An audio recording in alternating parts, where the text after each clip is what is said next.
വായിച്ചത് വെളിപ്പാട് പുസ്തകത്തിലെ ഒരു വചനമാണ്. നമുക്ക് തുടങ്ങേണ്ടത് പക്ഷേ ഉൽപ്പത്തിയിൽ നിന്നാണ്. ഉൽപ്പത്തിയിൽ നിന്ന് വന്നെങ്കിലേ വെളിപ്പാടിലെത്തുന്നതിൽ അർത്ഥമുള്ളൂ. കാരണം ഉൽപ്പത്തി 1000 ചോദ്യങ്ങൾ നമുക്ക് നേരെ ചോദിച്ചിടുന്നു. ഉൽപ്പത്തി ഒട്ടേറെ പ്രശ്നങ്ങളുടെ സങ്കീർണത നമ്മുടെ മുമ്പിലേക്ക് എടുത്തിടുന്നു. അതിനെല്ലാം ഉള്ള ഉത്തരം തന്നുകൊണ്ട് വെളിപ്പാട് പുസ്തകം അവസാനിക്കുന്നു. അത്തരം ചോദ്യങ്ങളാണ് പല ഘട്ടങ്ങളിലും നമ്മൾ കേൾക്കുന്നത്, അഭിമുഖീകരിക്കുന്നത്. ഉൽപ്പത്തിയിൽ നിന്ന് മാത്രം ഒരു ചോദ്യത്തിനും ഉത്തരം കണ്ടെത്താൻ കഴിയില്ല.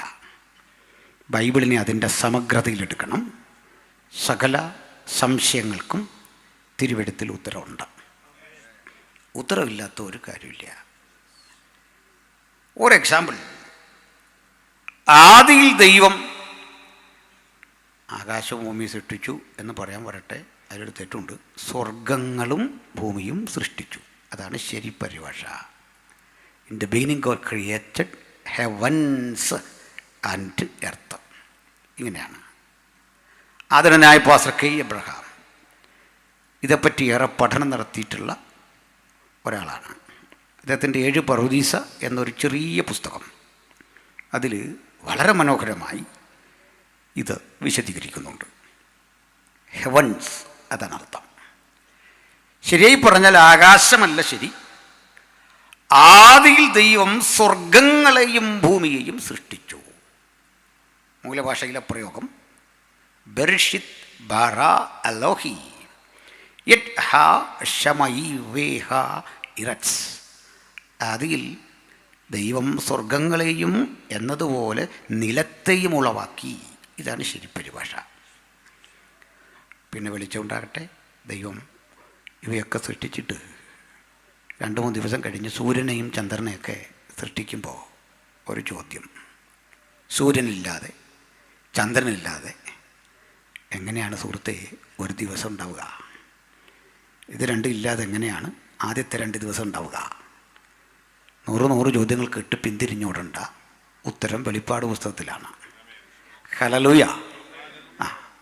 നമുക്ക് സൺഡേ സ്കൂൾ അധ്യാപകരുമൊക്കെ ആ ഒരു നിലയിൽ വസ്തുതകൾ പഠിക്കണം, എന്നിട്ട് കുട്ടികൾക്ക് ഉത്തരം കൊടുക്കണം. ഈ പുസ്തകം കയ്യിലുള്ളിടത്തോളം കാലം നിങ്ങൾക്ക് തോൽവി വരില്ല. ഒരു ചോദ്യത്തിൻ്റെയും മുമ്പിൽ പിന്തിരിഞ്ഞോടേണ്ട ഗതികേട് ഈ പുസ്തകം കയ്യിലുള്ളിടത്തോളം കാലം നമുക്കുണ്ടാവില്ല. അതുകൊണ്ട് ആ വഴിക്കുമൊക്കെ ദൈവം അനുവദിക്കുന്ന പോലെ ഒന്ന് വരാം. നമുക്കിനി ഈ പ്രധാനപ്പെട്ട വിഷയത്തിലൂടെ വരാൻ വളരെ പ്രാചീനമായൊരു പ്രശ്നത്തിൻ്റെ കുരുക്കഴിച്ചുകൊണ്ട് തുടങ്ങണം. അതിനുവേണ്ടി ഒരു വാക്യം കൂടി വായിച്ച് സഹായിക്കണം. ഒരു പാസേജാണ് ഉൽപ്പത്തി പുസ്തകം 4-ാം അധ്യായം 16-ാമത് വാക്യം. 4:16 4:16. അങ്ങനെ കയീൻ യഹോവയുടെ സന്നിധിയിൽ നിന്ന് പുറപ്പെട്ട് ഏദന് കിഴക്ക് നോദ് ദേശത്ത് ചെന്ന് പാർത്തു. അങ്ങനെ കയീൻ യഹോവയുടെ സന്നിധിയിൽ നിന്ന് പുറപ്പെട്ട് ഏദന് കിഴക്ക് നോദ് ദേശത്ത് ചെന്ന് പാർത്തു. കയീൻ തന്റെ ഭാര്യയെ പരിഗ്രഹിച്ചു.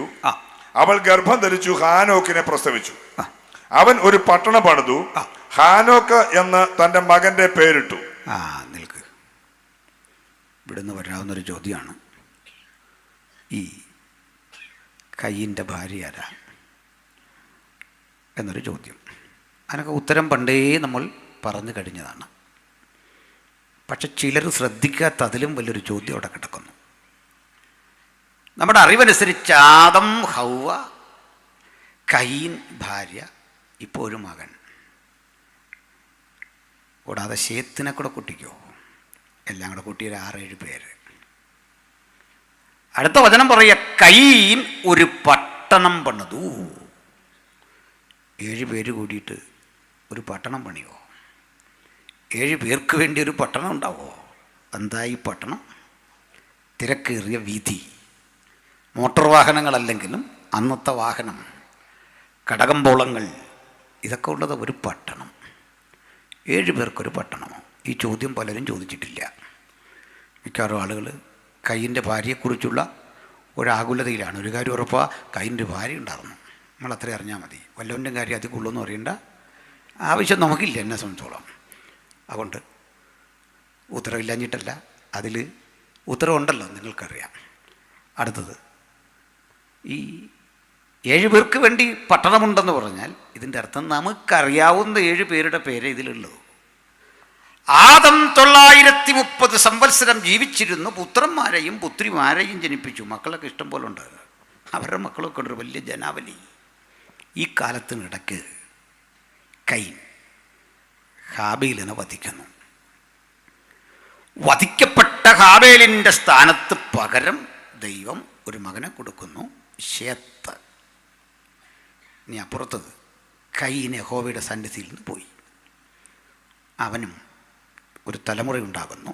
ആ തലമുറയിൽ കയീൻ്റെ മകൻ്റെ പേര് ഹാനോക്ക് എന്നാണ്. ഇതേ പേരുള്ള ഒരു ദൈവദാസനെ നമുക്കറിയാം, ആദാം മുതൽ 7ാമനായ ഹനോക്ക്. ആ ഹനോക്ക് ഈ കയീനിലൂടെയല്ല, ശേത്തിലൂടെ. പേരൊരുപോലെ ഇരിക്കും, വ്യത്യാസമുണ്ട്. കയീനൊരു പട്ടണം പണിതിട്ട് ആ പട്ടണത്തിന് പേരിട്ടു തൻ്റെ മകൻ്റെ പേര് ഹാനോക്ക്. ഇതാണ് ചരിത്രത്തിലെ ആദ്യത്തെ നഗരം അല്ലെങ്കിൽ പട്ടണം.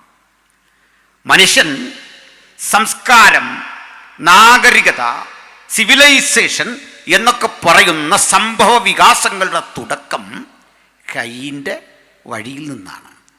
കയീൻ്റെ മകൻ്റെ പേരാണ് ആദ്യത്തെ പട്ടണത്തിന്. അതേസമയത്ത് ശേത്തിന് ജന്മം കൊടുത്ത ആദമിൻ്റെ വംശാവലിയിൽ ഒരു കാര്യം കാണുന്നു. ശേത്തിൻ്റെ കാലത്ത് യഹോവയുടെ നാമത്തിലുള്ള ആരാധന തുടങ്ങി. അപ്പോൾ ശേത്തിൻ്റെ കാലത്ത് യഹോവയുടെ നാമത്തിലുള്ള ആരാധന. അപ്പോൾ ഒരുവൻ പട്ടണം പണിതപ്പോൾ ഒരുവൻ യാഗപീഠം പണിതു. അതൊരു ചെറിയ കാര്യമാണ്. പട്ടണം എന്ന് പറയുന്നതും യാഗപീഠമെന്ന് പറയുന്നതും വലിപ്പം കൊണ്ടും സവിശേഷതകൾ കൊണ്ടും ആകർഷണീയത കൊണ്ടും വ്യത്യസ്തമാണെങ്കിലും അവർക്കെന്തു പറ്റി എന്ന് പഠിക്കണം. ശേത്തിൻ്റെ കാലത്ത് യഹോവയുടെ നാമത്തിലെ ആരാധന തുടങ്ങി. ആ തലമുറയിൽ ഒരു 7ാമനെ കിട്ടി. ആ 7ാമൻ്റെ പേര് ഹാനോക്ക് എന്നായിരുന്നു. അയാൾ പ്രാർത്ഥന മനുഷ്യനായിരുന്നു. അദ്ദേഹം പ്രവാചകനായിരുന്നു. അദ്ദേഹം ആത്മാവിൽ ദൂത് പ്രസംഗിച്ച ആളാണ്. മനസ്സിലായില്ലേ? നല്ലൊരു ദിവാസൻ. അല്ല, ഗുമ്മിന് വേണ്ടി വായി വരുന്നെല്ലാം അടിച്ചു വിടുന്ന പ്രവാചകന്മാരുണ്ട്. നിങ്ങൾക്കറിയാമല്ലോ, ഞാനായിട്ട് എന്തിനാ പറയുന്നത്. ഇരിക്കട്ടൊരു ഗുമ്മ. ഇത്ര ഗുമ്മന്മാരൊന്നും ആയിരുന്നില്ല. നല്ല ആത്മാവിലെ ദൂത്.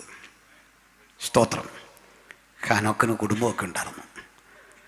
ഹാനോക്ക് ദൈവത്തോടു കൂടെ നടന്നു, പുത്രന്മാരെയും പുത്രിമാരെയും ജനിപ്പിച്ചു.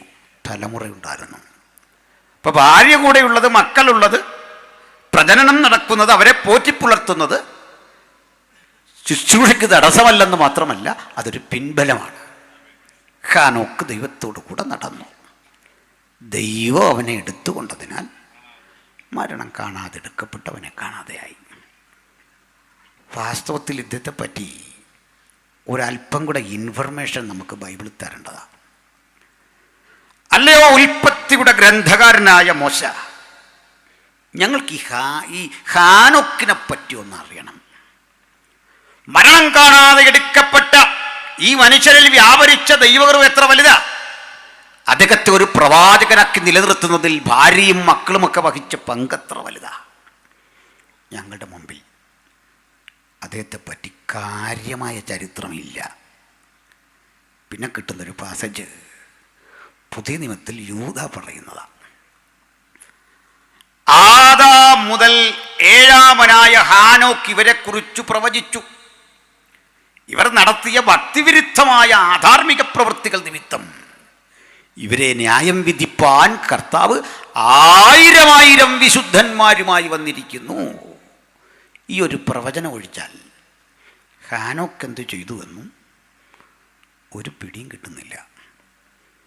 നമുക്ക് എക്സ്ട്രാ ബിബ്ലിക്കൽ തെളിവുകളുണ്ട്. അത്ര ആധികാരികമല്ലല്ലോ, അതുകൊണ്ട് മാറ്റിവെക്കാം. ഇനി ഹാബേലിൻ്റെ തലമുറയിൽ, ഹാബേൽ മരിച്ചെങ്കിലും പകരം കിട്ടിയ ശേത്തിൻ്റെ തലമുറയിൽ ഒരേഴാമനായ ഹാനോക്ക് ഇങ്ങനെ പ്രവചിച്ചപ്പോൾ പട്ടണം പടുത്തുയർത്തിയ ഈ കയീൻ്റെ തലമുറയ്ക്ക് എന്തു പറ്റി ഒന്ന് പഠിക്കണം. അത് ഉൽപ്പത്തിയിലുണ്ട്. ഹാബേലിനെപ്പറ്റി ഒന്നും ഹാനോക്കിനെപ്പറ്റി കാര്യമായി എഴുതാതെ വിട്ട ഗ്രന്ഥകാരൻ കയീൻ്റെ കുടുംബചരിത്രം നന്നായിട്ടങ്ങ് എഴുതി. വായിക്കാം, ഇപ്പോൾ വായിച്ചതിൻ്റെ ബാക്കി. ഹാനോക്ക് എന്ന് തന്റെ മകന്റെ പേരിട്ടു. ഹാനോക്കിന് ഈരാദ് ജനിച്ചു. ഈരാദ് മെഹുയേലിനെ ജനിപ്പിച്ചു. മെഹുയേൽ മെതുശയേലിനെ ജനിപ്പിച്ചു. അല്ലല്ലോ, മെതുശയേൽ ലാമെക്കിനെ ജനിപ്പിച്ചു. അവിടെ നിൽക്കുക. കണക്കെണ്ണി വന്നാൽ ഇവനാണ് ഈ തലമുറയിലെ ഏഴാമൻ. പിടികിട്ടിയോ? കയീന്റെ മകൻ ഹാനോക്ക് ഈരാദിനെ ജനിപ്പിച്ചു. ഈരാദ് മെഹുയേലിനെ ജനിപ്പിച്ചു. മെഹുയേൽ മെഹൂശലേഖിനെ ജനിപ്പിച്ചു. മെഹൂശലേ ലാമെക്കിനെ ജനിപ്പിച്ചു. രണ്ട് ഏഴാമന്മാർ, രണ്ടിടത്ത്. ഒരേ കാലഘട്ടത്തിൽ ജീവിച്ചിരുന്ന രണ്ട് കൊച്ചുമക്കൾ, ഏഴാം തലമുറയിലെ രണ്ട് കൊച്ചുമക്കൾ. അപ്പോഴും ആദം ജീവിച്ചിരിപ്പുണ്ട് കേട്ടോ. ഈ കാലത്തും ആദം ഉൾപ്പെടെ നിലനിന്നിരുന്ന പൂർവികരെ ഇവരുടെ ഒരു കാഴ്ച കണ്ടു, ഒരു പ്രവൃത്തി, ഒരു രീതി കണ്ടു. എന്താ അത് നോക്കാം. അയാൾ എന്ത് ചെയ്തു? വായിച്ചേ. ലാമെക്ക് രണ്ട് ഭാര്യമാരെ എടുത്തു. ഭയങ്കരമായിപ്പോയി. ഏഴാം തലമുറയിൽ ഒരു ഹാനോക്ക് പ്രവചനം തുടങ്ങിയപ്പോൾ ലാമെക്ക് രണ്ട് ഭാര്യമാരെ എടുത്തു. മനസ്സിലായോ? അങ്ങനെ ഈ മാനവരിൽ മഹോന്നതൻ എന്നൊക്കെ പറയുന്ന ആളുകളുടെ ആരംഭം ഇവിടുന്നാന്ന് എനിക്ക് തോന്നുന്നു. രണ്ട് ഭാര്യമാരെ എടുത്തു. ഒരുത്തിക്ക് ആദ എന്നും മറ്റവൾക്ക് സില്ല എന്നും പേർ. കണ്ടോ, മാന്യമായിട്ട് ജീവിച്ചവൻ്റെ ഭാര്യയുടെ പേരും ഇല്ല, കുഞ്ഞുങ്ങളുടെ പേരും ഇല്ല. ഈ ഉൽപ്പത്തിയുടെ ഗ്രന്ഥകാരൻ എന്ത് പറ്റി? ഒരുത്തന് രണ്ട് ഭാര്യമാർ, അവരുടെ പേര് ആദ എന്നും സില്ല എന്നും രണ്ടു പേർ. പിന്നെ വായിക്കാം. ആദ യാബാലിനെ പ്രസവിച്ചു. കണ്ടില്ലേ, ആ പിള്ളേരുടെ പേര് വരെ ഉണ്ടെന്ന്. പ്രാർത്ഥിച്ച് ഈ പാവം മനുഷ്യനെ ദൈവസന്നിധി നിലനിർത്തി ആ കുഞ്ഞുങ്ങളുടെ പേരും ഇല്ല. ചിലപ്പോൾ ഞാൻ ബൈബിൾ വായിച്ചിട്ട് ഓർക്കാറുണ്ട്, 5 അപ്പവും 2 മീനും കൊടുത്ത ചെറുക്കൻ്റെ പേര് എഴുതേണ്ടതായിരുന്നു.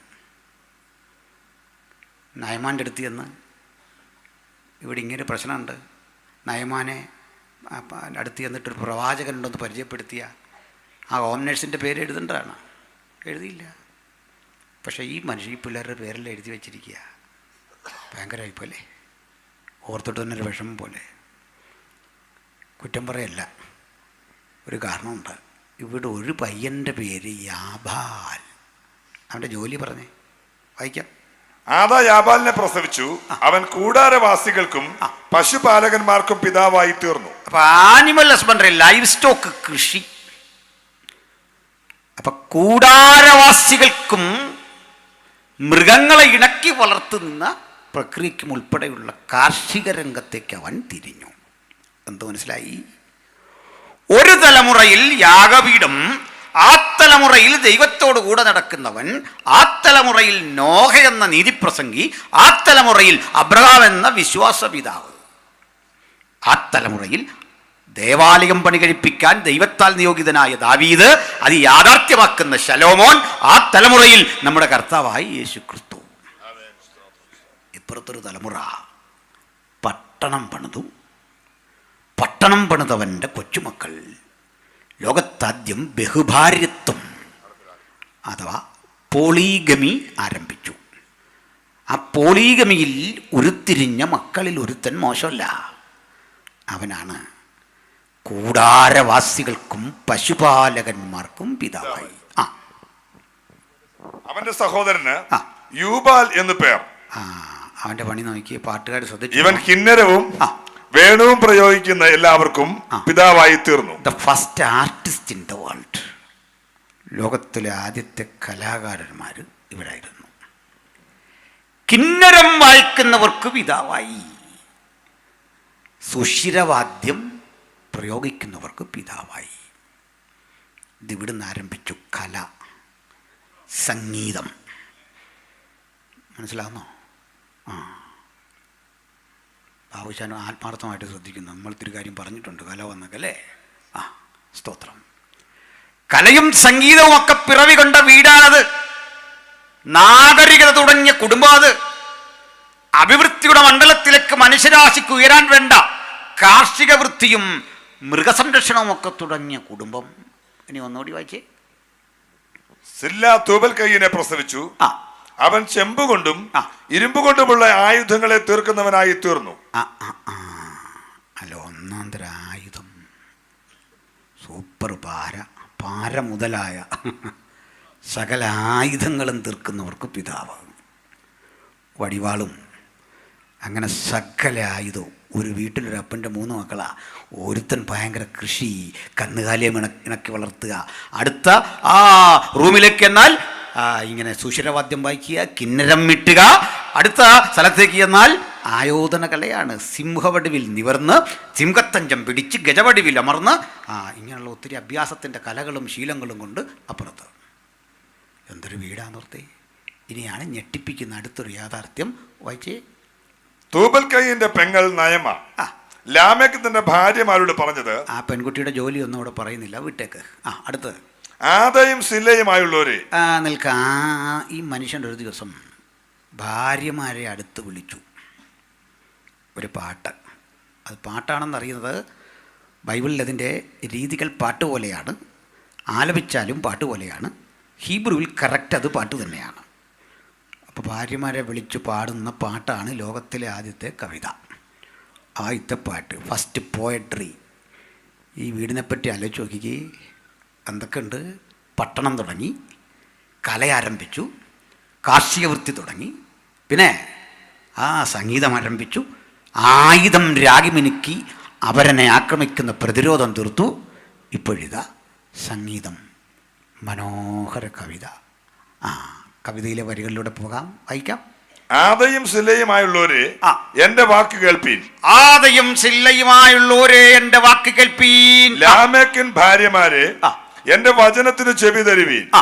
എന്റെ മുറിവിന് പകരം ഞാനൊരു പുരുഷനെയും, എന്റെ മുറിവിന് പകരം ഞാനൊരു പുരുഷനെയും, എന്റെ പരിക്കിന് പകരം ഒരു യുവാവിനെയും കൊല്ലും. അമ്പട.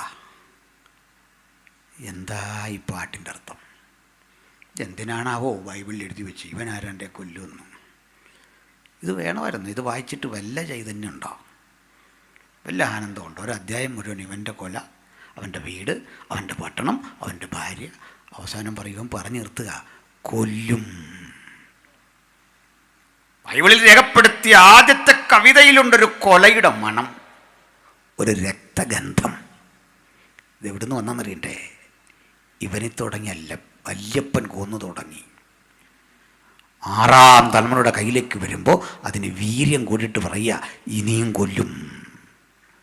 കൊല പരാജിതൻ്റെ ആയുധമാണ്. ആയുധം പരാജയപ്പെട്ടവൻ്റെ ആയുധം തന്നെയാണ്. ജയിച്ചവൻ മരിച്ച് ജയിച്ചവനാണ്. ഹല്ലേലൂയ. ഇന്ന് രാത്രി ഏത് ആയുധവും കണ്ടിട്ട് ഭക്തൻ പറയണം, നിനക്കെതിരെ വരുന്ന ഒരായുധവും ഫലിക്കയില്ല. ഹല്ലേലൂയ. അപ്പോഴേ ജയാളിയായവൻ ഇത്തരം ആയുധങ്ങളെ നേരിട്ട് അതിൻ്റെ മുഴുവൻ ശക്തിയെയും കാൽവട കൊലമടത്തിൽ ആത്യന്തികമായി തകർത്ത് ശത്രുപക്ഷത്തെ തോൽപ്പിച്ച് ജയമെടുത്തൊരു ചരിത്രം എനിക്കും നിങ്ങൾക്കും ആവേശം പകരാൻ ഇന്ന് രാത്രി ഉണ്ടെങ്കിൽ ഈ പ്രഭാഷണത്തിന്റെ ആമുഖമായി അവിടെ ഉയർത്തിക്കൊണ്ട് ഞങ്ങൾ വിളിച്ചു പറയട്ടെ, മറ്റൊരുത്തരിലും രക്ഷയില്ല. നാം രക്ഷിക്കപ്പെടുവാൻ ആകാശത്തിന് കീഴിൽ മനുഷ്യരുടെ ഇടയിൽ നൽകപ്പെട്ട വേറെ ഒരു നാമവും ഇല്ല. സ്തോത്രം.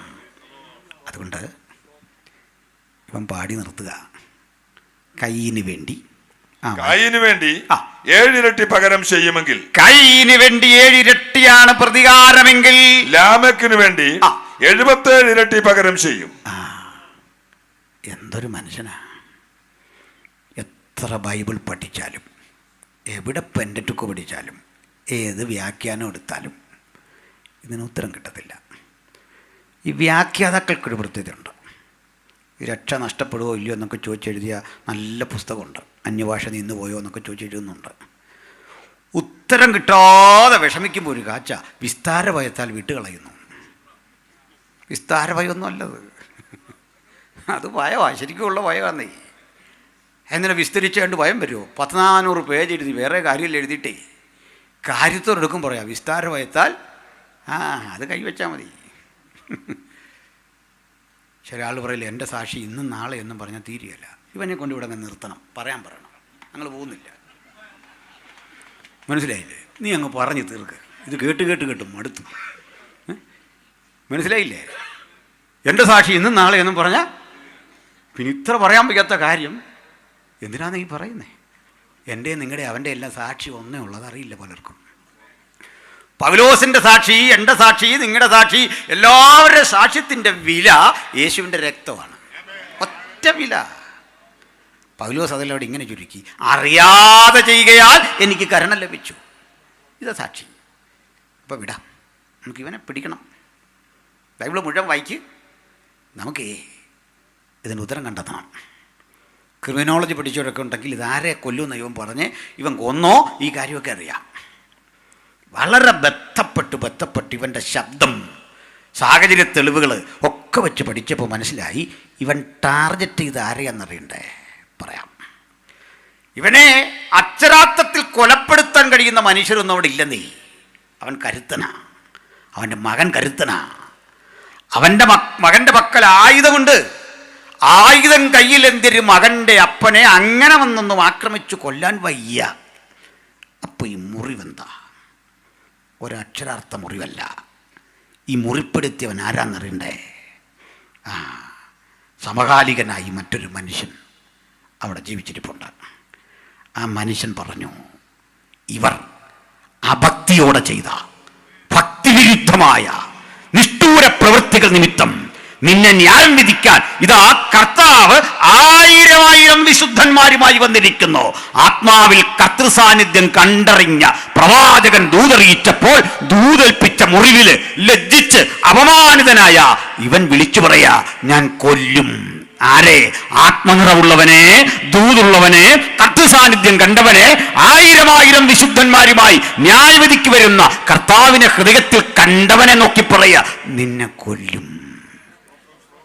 ഉപയോഗിക്കപ്പെടുന്ന ദൈവദാസന്മാരെ ജയിലറയിലിടുമ്പോൾ, അവർക്കെതിരെ ആയുധം പ്രയോഗിക്കുമ്പോൾ, അവരെ ഉന്മൂലനം ചെയ്യാൻ വേണ്ടി തയ്യാറെടുക്കുമ്പോൾ 1000 വിശുദ്ധന്മാർ അവരുടെ അകമ്പടി സേവിച്ചുകൊണ്ട് ധന്യനായ ഏകാധിപതി, താൻ മാത്രം അമർത്യതയുള്ളവൻ, അടുത്തുകൂടാതെ വെളിച്ചത്തിൽ വസിക്കുന്ന ദൈവത്തിന്റെ സാന്നിധ്യം കണ്ട അവർ ഇഹത്തിൽ നിന്ന് വിട്ടുപോകുന്നത്.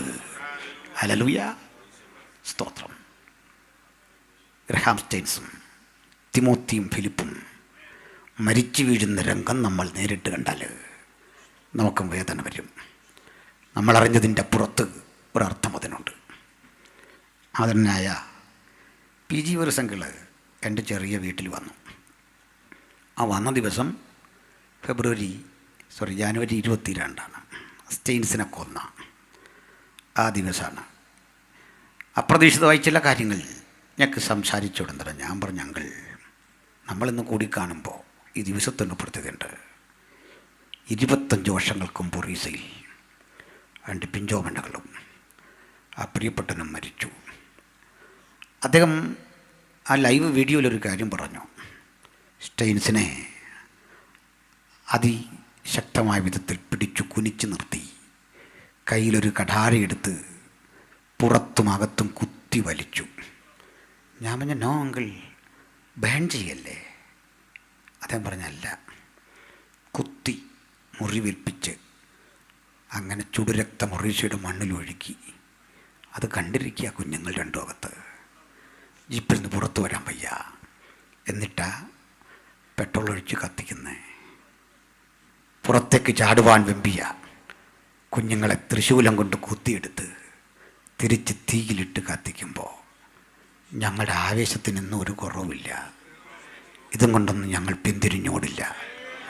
ഇന്ന് രാത്രി ദൈവത്തിൻ്റെ വചനം കേൾക്കുന്ന സഹോദരീ സഹോദരന്മാർക്കുള്ളിൽ തുടിക്കുന്ന യേശുവിൻ്റെ രക്തം സിരാനരമ്പുകളിൽ ഒഴുകുന്ന ചില കുഞ്ഞുങ്ങളെങ്കിലും പറയട്ടെ, ഞങ്ങൾ പിന്തിരിഞ്ഞോടൂല. എവിടെ അവർ വീണ് മരിച്ചോ അവിടെ നിന്ന് പ്രസംഗിക്കാൻ ഒരവസരം തരണമേ. പ്രാർത്ഥിച്ചാട്ട് ദൈവമക്കൾ. എന്തു പറ്റി? നിങ്ങൾക്ക് തോന്നുന്നുണ്ടോ അവർ മരിച്ചു വീഴുമ്പോൾ നിസ്സഹായരാണെന്ന്? ഇല്ല. 1000 വിശുദ്ധന്മാർ, കോടാനുകോടി ദൂതഗണങ്ങൾ, സുസ്മേരവരതനായി യേശുവിൻ്റെ സാന്നിധ്യം അവർ കണ്ട് കണ്ട് കണ്ട് കണ്ട് വിട്ടുപിരിഞ്ഞു ക്രിസ്തുവിനോട് കൂടെ. ഈ അനുഭവം അത്. അതുകൊണ്ടേ നാളെ എനിക്കും നിങ്ങൾക്കും എതിരെ ഒരു പീഡ വന്നാലും പേടിക്കാനൊന്നുമില്ലെന്ന്. ഒരു ഭയത്തിൻ്റെ ആവശ്യമില്ല. നമുക്ക് പറയാം, ഏത് ജയിലിലിട്ടാലും കനത്തായുധം വീശിയാലും ഞങ്ങൾ പിന്തിരിഞ്ഞോടാതെ അങ്ങയെക്കുറിച്ച് പാടും, അങ്ങയെക്കുറിച്ച് പ്രസംഗിക്കും, അവസാന ശ്വാസം വരെ അങ്ങയ്ക്ക് വേണ്ടി ധീരം നിൽക്കും. ഹല്ലേലൂയ. അപ്പോൾ പ്രയോജനപ്പെടുന്ന ദൈവവൃത്തനായ ഹാനോക്കിനെ കുറിച്ച് ഈ ലാമേക്ക് പറയാം, ഞാൻ അവനെ കൊല്ലും. നമ്മൾ കണ്ടോ കൊല്ലുമെന്നൊരുത്തം പറഞ്ഞാൽ നമ്മൾ മിനിസ്ട്രി ഒന്നും നിർത്തണ്ട. പലരും എന്നോട് പറഞ്ഞിട്ടുണ്ട് കൊല്ലുമെന്ന് പറഞ്ഞ പോലെ പലരും എത്രയോ പേര് നമ്മൾ പറഞ്ഞിട്ട് പരിഗണിക്കുമെന്ന്. ഇത് രണ്ടും നടക്കുകയല്ല, ഓർത്തോണം. അങ്ങനെ മനുഷ്യൻ പരിഗണിച്ചാൽ അതും കാര്യമില്ല, കൊല്ലുമെന്ന് പറഞ്ഞാൽ അതിനും കാര്യമില്ല. ഇതുകൊണ്ടൊന്നും നമ്മൾ നമ്മുടെ ജോലി അവസാനിപ്പിച്ച് പോവില്ല. അവസാന നിമിഷം വരെ പോരാടണം. ഇത് പോരാടി മരിക്കാനുള്ള ജീവിതം യേശുവിന് വേണ്ടി. ഇവിടെന്തൊറ്റി ഇവനിങ്ങനെ വീമ്പിളക്കിയപ്പോൾ ലോകചരിത്രത്തിൽ ആദ്യ ഭീഷണി കേട്ട ദൈവാസൻ്റെ പേര് ഹാനോക്ക് കൊല്ലുമെന്ന്. തമ്പുരാൻ അന്ന് തീരുമാനിച്ചു. അവൻ്റെ അജണ്ട വെട്ടിയിട്ടേ ഉള്ളൂ, അവൻ്റെ ആ പദ്ധതി വെട്ടിയിട്ടേ ഉള്ളൂ. കുഞ്ഞെ, അവൻ നിന്നെ കൊല്ലുമെന്ന് പറഞ്ഞ ഒരു കാര്യം മനസ്സിലാക്കിക്കൊള്ളണം. നിനക്ക് മരണഭീതി വേണ്ട.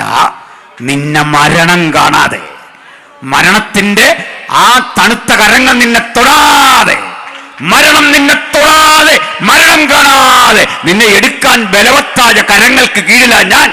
അതുകൊണ്ട് ആ കരം കൊണ്ടാ നിന്നെ ഞാൻ തൊട്ടുണർത്തുന്നത്. ആ കരത്തിന്റെ കീഴിലാണ് നമ്മളൊന്ന് പറഞ്ഞട്ടെ. ഹല്ലേലൂയ. അവൻ മരണം കാണാതെ എടുക്കപ്പെട്ടു. ഒരുത്തൻ കൊല്ലും എന്ന് പറഞ്ഞപ്പോഴേ പത്തൻ മരണം കാണാതെ എടുക്കപ്പെട്ടു. നമ്മളിതിനെ വിടുതൽ എന്നൊക്കെ പറയുന്നത് മനസ്സിലായോ? അല്ലെ, ചില യോഗങ്ങളിൽ ചെന്നാൽ വിടുതലുണ്ടോയെന്ന് ചോദിച്ചാൽ ഉണ്ട്. ഈ ഐഡിയ അറേഞ്ച് തരുന്ന പോലെയാണ്. ഏതാണ്ടൊക്കെ ഒരു പരിപാടി ഉണ്ട്, ഇല്ലെന്നൊന്നും എനിക്ക് അഭിപ്രായമില്ല. മനസ്സിലായി? നെറ്റും ഇല്ല, ഇടയ്ക്കിടയ്ക്ക് മിന്നൽ, പിന്നെ കാണുന്നത് ഇങ്ങനെ കിടന്ന് കറങ്ങുന്ന. കാരണം എന്താ? ചാർജ് ചെയ്യുന്നുണ്ട്, പരിപാടിയെല്ലാം ഉണ്ട്, പക്ഷേ ഏതാണ്ടൊരു അതൃപ്തി. ഇവിടെ ദൈവം തന്ന ഇങ്ങനൊന്നുമല്ല, അത് സമ്പൂർണ്ണമാണ്. ഇതിനായി വെള്ളമില്ലാത്ത പൊട്ടക്കിണറുകളെ പിന്നാലെ പോകാതെ സത്യസന്ധനായ ഇവൻ്റെ പാതയെ നമുക്ക് അനുഗമിക്കാം. നമുക്ക് യേശുവിന് വേണ്ടി നിൽക്കാം. Praise the Lord. സന്തോഷമല്ലേ? അപ്പോഴേ ഇവിടുന്ന് നമുക്ക് അല്പം കാര്യങ്ങൾ പറഞ്ഞ് മുമ്പോട്ട് പോകണം. ലോകചരിത്രത്തിൽ ആദ്യത്തെ നാഗരികത കൈൻ്റെ ജനറേഷനിൽ നിന്ന് വന്ന സംഗീതം അവിടെ നിന്ന് വന്ന. ഇനി നമുക്കൊരു കാര്യം ചെയ്യാം. നമുക്ക് ഇവരെപ്പറ്റി ഒന്ന് പഠിക്കാൻ ശ്രമിച്ചാൽ അവരെപ്പറ്റി പഠിക്കാൻ ഒറ്റ വഴിയുള്ളൂ. ഈ മണ്ണടരുകൾ കുഴിച്ചു മാറ്റുക. ഈ പറയപ്പെട്ട സ്ഥലങ്ങളെ ലൊക്കേറ്റ് ചെയ്തിട്ട് മൺകൂനകൾ മാറ്റി മാറ്റി മാറ്റി പഠിക്കുന്ന ഒരു ശാസ്ത്രവിദ്യയുണ്ട്. അതിൻ്റെ പേര് ആർക്കിയോളജി എന്നാണ്, പുരാവസ്തു ശാസ്ത്രം. പക്ഷേ ഹാനോക്കിനെ പറ്റി പഠിക്കാൻ മണ്ണ് കുഴിച്ച് അയാളുടെ അസ്ഥി കിട്ടൂല. സംഗീതോപകരണങ്ങളുടെ ബാക്കി നിങ്ങൾക്ക് കിട്ടും. യാബാലിൻ്റെ അദ്ദേഹം ഇണക്കി വളർത്തിയ മൃഗങ്ങളുടെ ചരിത്രം നിങ്ങൾക്ക് കിട്ടും. അതിന് മണ്ണടരുകൾ കുഴിച്ച് കുഴിച്ച് താഴോട്ട് പഠിക്കണം. ഇനിയേ മറ്റവനുപയോഗിച്ച മാരകായുധങ്ങളുടെ അവശിഷ്ടം നിങ്ങൾക്ക് കിട്ടണോ, താഴേക്ക് പഠിക്കണം. ഹാനോക്കിനെ കുറിച്ച് അറിയണോ, ഉയരത്തിലവൻ്റെ സ്ഥാനം, മുകളിലേക്ക് ആ പഠനം പോകുന്നത്. ഒരു ഗവേഷണത്തിനും ബാക്കി വെക്കാതെ ഭക്തൻ എടുക്കപ്പെട്ടു, ദൈവത്തിൻ്റെ കരങ്ങളിൽ സുരക്ഷിതനാണ്. ഹല്ലേലൂയ. അതൊരു മിസ്റ്ററിയാണ്, മാറിയിരിക്കട്ടെ. ഇനി അവസാനം സുവിശേഷം പറയാൻ ഹാനോക്ക് വരുമോ മോശ വരുമോ എന്നൊക്കെ പറഞ്ഞ് വലിയ പ്രശ്നങ്ങൾ നടക്കാം. ആ പ്രശ്നം തുടരട്ടെ. നമ്മളിനി അതിൻ്റെ പേരിൽ തൽക്കാലം ഹാനോക്കിനെ ക്ഷണിക്കണ്ട. അദ്ദേഹത്തിൻ്റെ വഴിക്ക് പോട്ടെ. ഒരു കാര്യം ഉറപ്പാണ്, നമ്മൾ ഈ അടി വെക്കുന്നില്ലെന്നും അവർക്ക് വലിയ ഇൻട്രസ്റ്റ് ഇല്ല. അദ്ദേഹം വേറൊരു ലോകത്താണ്. സ്തോത്രം. അതല്ല ആശുപത്രി, നിങ്ങൾ എൻ്റെ പേരിൽ കിടന്ന് ഈ അടി വെക്കേണ്ട ഒരു കാര്യമില്ലായിരുന്നു. ദൈവത്തിന് എന്നെക്കുറിച്ചുള്ള പദ്ധതികളൊക്കെ നടന്നു. ആമേൻ. ഇനിയേ ഒരു കാര്യം മനസ്സിലാക്ക്, ഈ കയ്യിൽ ആരംഭിച്ച പട്ടണം എവിടെ? മണ്ണിനടിയിൽ പോയി. പിന്നീട് പ്രബലങ്ങളായ 10-24 നാഗരികതകൾ, നമ്മുടെ ഇൻഡസ് വാലി അടക്കം, മെസപ്പൊട്ടേമിയ അടക്കം, അങ്ങ് ഈജിപ്ഷ്യനടക്കം ലോകത്തിലെ പ്രചാരസിദ്ധിച്ച നിരവധി പട്ടണ സമുച്ചയങ്ങൾ മണ്ണിനുള്ളിൽ താണുപോയി. പ്രളയം വന്നോ, ആക്രമണം നടന്നോ, പ്രകൃതിക്ഷോഭത്താലോ നൂറുകണക്കിന് പട്ടണങ്ങൾ, ആയിരക്കണക്കിന് പട്ടണങ്ങൾ, ലക്ഷക്കണക്കിന് രമ്യകർമ്മങ്ങൾ, കോടിക്കണക്കിന് മനുഷ്യർ അതിൻ്റെ ഉള്ളിൽ അമർന്നമർന്ന് ഞെരിഞ്ഞില്ലാതെയായി. എന്താണ് കാരണം? നഗരം പാപപങ്കിലമാണ്. നാഗരികത കല കൊണ്ട്, സംസ്കാരം കൊണ്ട്, ആയുധങ്ങൾ കൊണ്ട്, ആയോധന കല കൊണ്ട്, ഏറ്റുമുട്ടലുകൾ കൊണ്ട് പ്രസക്തമാണ്. പക്ഷേ ചോരയുടെ ഗന്ധം, വഞ്ചനയുടെ സാന്നിധ്യം, തെറ്റായ പ്രവണതകളുടെ സാന്നിധ്യം കൊണ്ട് മലീമസമായ ആ മണ്ഡലത്തിൽ ഇരുട്ട് വ്യാപരിച്ച് ഏത് നാഗരികതയ്ക്കും സമാന്തരമായി ഒരു അധോലോകം നിങ്ങൾക്ക് ദർശിക്കാം. ഏത് പട്ടണത്തിന്റെയും മറുവശത്ത് വ്യാജ ആത്മാക്കളുടെ ഒരു വ്യവഹാരം നിങ്ങൾക്ക് പരിശോധിക്കാം. ലോകത്തിലെ പ്രധാന പട്ടണങ്ങളിലെല്ലാം നിഗൂഢതയുടെ അത്തരം ശക്തികൾ ഇരിക്കുമ്പോൾ നമ്മളവ നോക്കി വിളിച്ചു പറയും അധോലോകം, അന്ധകാരത്തിന്റെ ലോകം. അന്ധകാരത്തിന്റെ ലോകം ഒരു ഗ്രാമത്തിലല്ല സ്ഥിതി ചെയ്യുന്നത്. കനത്ത പട്ടണങ്ങളുടെ നടുവിൽ തിന്മയായി, ചൂതുകളിയായി, കള്ളവാറ്റായി, കഠിനമായ ജീവിതത്തിന്റെ അനവധി തിന്മകളുടെ വഴിയായി അത് നിലനിൽക്കുമ്പോൾ, ഏത് പട്ടണത്തിലും ഇത്തരം അധാർമികത കൊടികുത്തി വാഴുമ്പോൾ ഈ നഗരങ്ങളൊക്കെ ഒരു ദിവസം നശിക്കും. യോഹന്നാൻ ഹൃദയം തുറന്നു പിടിച്ചപ്പോൾ മറ്റൊരു നഗരം കണ്ടു, ദൈവശില്പിയായി നിർമ്മിച്ചതും അടിസ്ഥാനമുള്ളതുമായ മറ്റൊരു നഗരം. ആ നഗരം ചൂണ്ടിക്കാണിച്ചിട്ട് വെളിപ്പാട് പുസ്തകത്തിലേക്ക് കിടക്കുമ്പോൾ വചനം വെളിപ്പെടുത്തി തരിക. ആ നഗരത്തിന്റെ പ്രത്യേകത, വീഥിയുടെ നടുവിൽ മനോഹരമായ ഒരു നീർച്ചാലിൻ്റെ ഒഴുക്ക്. സകല പട്ടണങ്ങളും തകരുകയോ തകർന്നടിയാൻ കാത്തിരിക്കുകയോ ചെയ്യുന്നു. ഉലകത്തിൽ തകരാത്തൊരു പട്ടണവുമില്ല. സകല പട്ടണങ്ങളും തകരുമ്പോൾ ദൈവം ശില്പിയായി നിർമ്മിച്ചത്, അടിസ്ഥാനമുള്ളത് ആ നഗരത്തെ അബ്രഹാം ദർശനത്തിൽ കണ്ടു.